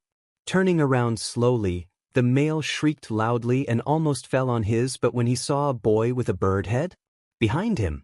"Hey, aren't you the guy who was with Blasty's mom?" The pink-haired girl suddenly shouted, recognizing his face. Regaining his composure, Yamaguchi remembered why he'd come here in the first place and cleared his throat. "Yeah, that's me." He smiled unsurely, the smile slipping from his face in complete shock when he saw the grape-haired boy fall from the ceiling, still halfway covered in tapes. The other girl also still seemed to be recording. The pink-haired girl, he really had to ask her name, it was weird calling her that, seemed to have noticed his confusion, because she smiled innocently and, Rin was ready to leave and never come back again, kicked the grape head out of the window. "Don't mind that thing," she replied cheerfully. "He's a scumbag who doesn't deserve kindness." "Okay?" he said, though it sounded more like a question. "Anyway," the brown-haired girl interrupted any further thoughts by clapping her hands. "What are you doing here?" Yamaguchi scratched the back of his head sheepishly. "All right. You know, I'm not really supposed to tell you anything about it, because I know that you're going to do something reckless, but I've been in a similar situation before and know how you feel." Hold up. The red-haired boy waved his hands frantically, having let go of the spiky hair. "Blonde now. What are you talking about?" "Your friend." Rin didn't hesitate with the answer, and just like that, the atmosphere became heavy and sad. "We found the villain's hideout and are planning to take action soon. I know no one wants to tell you about it because it's dangerous, but I know you would want to be aware of it. They found Midoriya." A purple-haired, tired-looking boy spoke up for the first time since he came into the room, eyes wide and disbelieving. When Yamaguchi nodded, he sank onto the couch and opened his mouth several times, before closing it again. Nobody in the common room could find the right words to describe how they felt. Relieved, of course, but also terrified, worried, angry. But there was one question that lingered on everyone's lips but was never spoken out loud. Was Midoriya going to be okay after all that? Shinso couldn't find the right words at all. It wasn't even anger he felt because it was so much more. Rin said they found Izuku, but knowing their teachers, they would never tell any of their students about the green-haired boy's whereabouts, since they all knew exactly that every single student from Class 1A would hunt down Phantom Flame in his hideout. But Shinso was also convinced that he'd get the information from them by force if needed, because only seeing Midoriya when he's already been saved was not enough. He wanted to make the man who hurt his first friend pay. He wanted to rip apart every single molecule in that abomination of a human being and watch as he crumbled to ashes by his own fire. What Shinso wanted wasn't rescuing Izuku. He knew Isawa would kill anyone who came in the way while coming to Izuku's aid. What Shinso wanted was fight against Hisashi and show him what happens when he messed with his friend. And one look told him that everyone else felt the same. He saw Uraraka's eyes quite literally shine, much like Aoyama's Quirk, with determination, saw Kaminari spark with electricity all over his body, saw Kirishima ball his hands into tight fists as he activated his Quirk, one of Todoroki's sides steaming as the other was covered by a thin layer of ice, his eyes chilling everyone to their very core with the amount of deadliness in them, and that wasn't even all. The rest was just as bad at containing their emotions, but before any of them could do something brash, Rin stopped them. "Hold up, I know you want to save your friend, but hear me out first, okay? I can help," he explained, and reluctantly, everyone sat down again, waiting for the male to continue. "Okay, the male started, feeling a little out of place now that everyone's eyes were on him. "So first of all, I want to ask of you not to tell anybody I've been here, because the others didn't want to involve you in the rescue at all. It's too dangerous for kids like you to follow pro-heroes into a fight with a villain as dangerous as Phantom Flame." "Then why are you here?" Shinso raised an eyebrow, crossing his arms. "I've been in a similar situation before. A friend of mine has been kidnapped and we as a class wanted to save him." He closed his eyes, remembering his second year in the hero school in America. I was angry at our teachers until I graduated for not telling us where they kept our friend, and we regretted not being able to help save him for the rest of our school time. And since I know how much Izuku must mean to you, I want to give you a chance to save him." Uraraka stepped forward, tears shining in her eyes as her lip trembled. "You would do that for us?" Yamaguchi smiled. "Of course, it's the least I can do after all." Mina put a hand on Uraraka's shoulder and turned to face the older male. "So what's the plan? What are they doing? Is everyone ready?" Nedzu asked, a big monitor lighting up the whole room. Isawa was there, All Might, Hisashi and everyone else involved in the case. Power Loader had made a drone specifically for this mission, with the ability to make itself invisible so it wouldn't get noticed.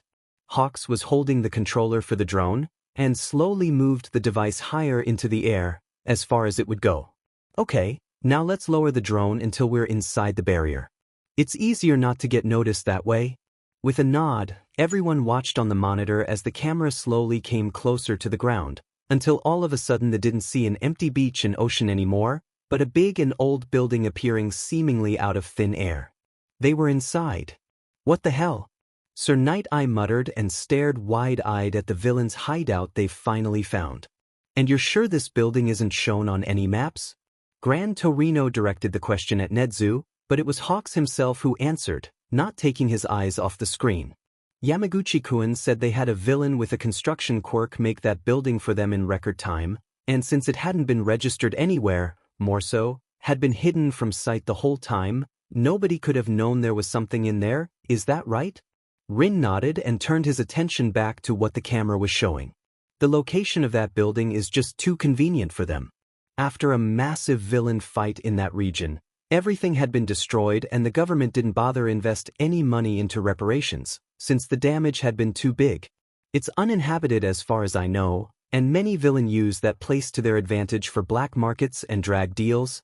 Isawa muttered, remembering at least 7 villains he had catched in there, all dealing with human trafficking, underground experiments and such. As underground heroes, this part of Japan was one of the places they all had to check out after debuting, but Shoyuta himself was shocked that he had never even noticed the presence of something as big as this near one of the patrol routes.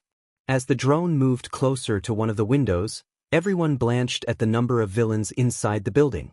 Phantom Flame has made quite a few deals with different villains it seems, the principal mused, already having expected that outcome. He was sure that the more people he had on his side, the easier it would be for them to win. Oh well, too bad Nedzu was able to recognize most of them and write down all heroes that were suitable opponents for them. Besides, Nedzu glanced at Yamaguchi with a knowing smile. "We'll have Aizawa-kun's students to help. That will be most certainly a surprise for Phantom Flame, since he wouldn't expect us noble heroes to send in children to fight against them." Truth to be told, he already knew Yamaguchi would tell Class 1A about it. He was really bad at hiding what he was feeling, and for someone like Nedzu, it was easy to read him like an open book. He wasn't pleased about the idea of his students getting involved in this in the least, but the thought of mere teenagers being able to overpower an overly confident and arrogant man was quite thrilling, dare he say. And just to be able to see the look of shock on Hisashi's face when he would be defeated, Nedzu would gladly take the brunt of Aizawa's fury when he'd find out. And no, he wasn't purposely endangering the kids. He knew how dangerous it was and cared for every single one of them, but he knew that if they would stay together, they'd be able to win that fight. And well, even if he'd tell them no, they'd find a way to sneak out and fight anyway. That reminded him of a certain group of heroes when they were in high school themselves. Glancing at Isawa, Nemuri and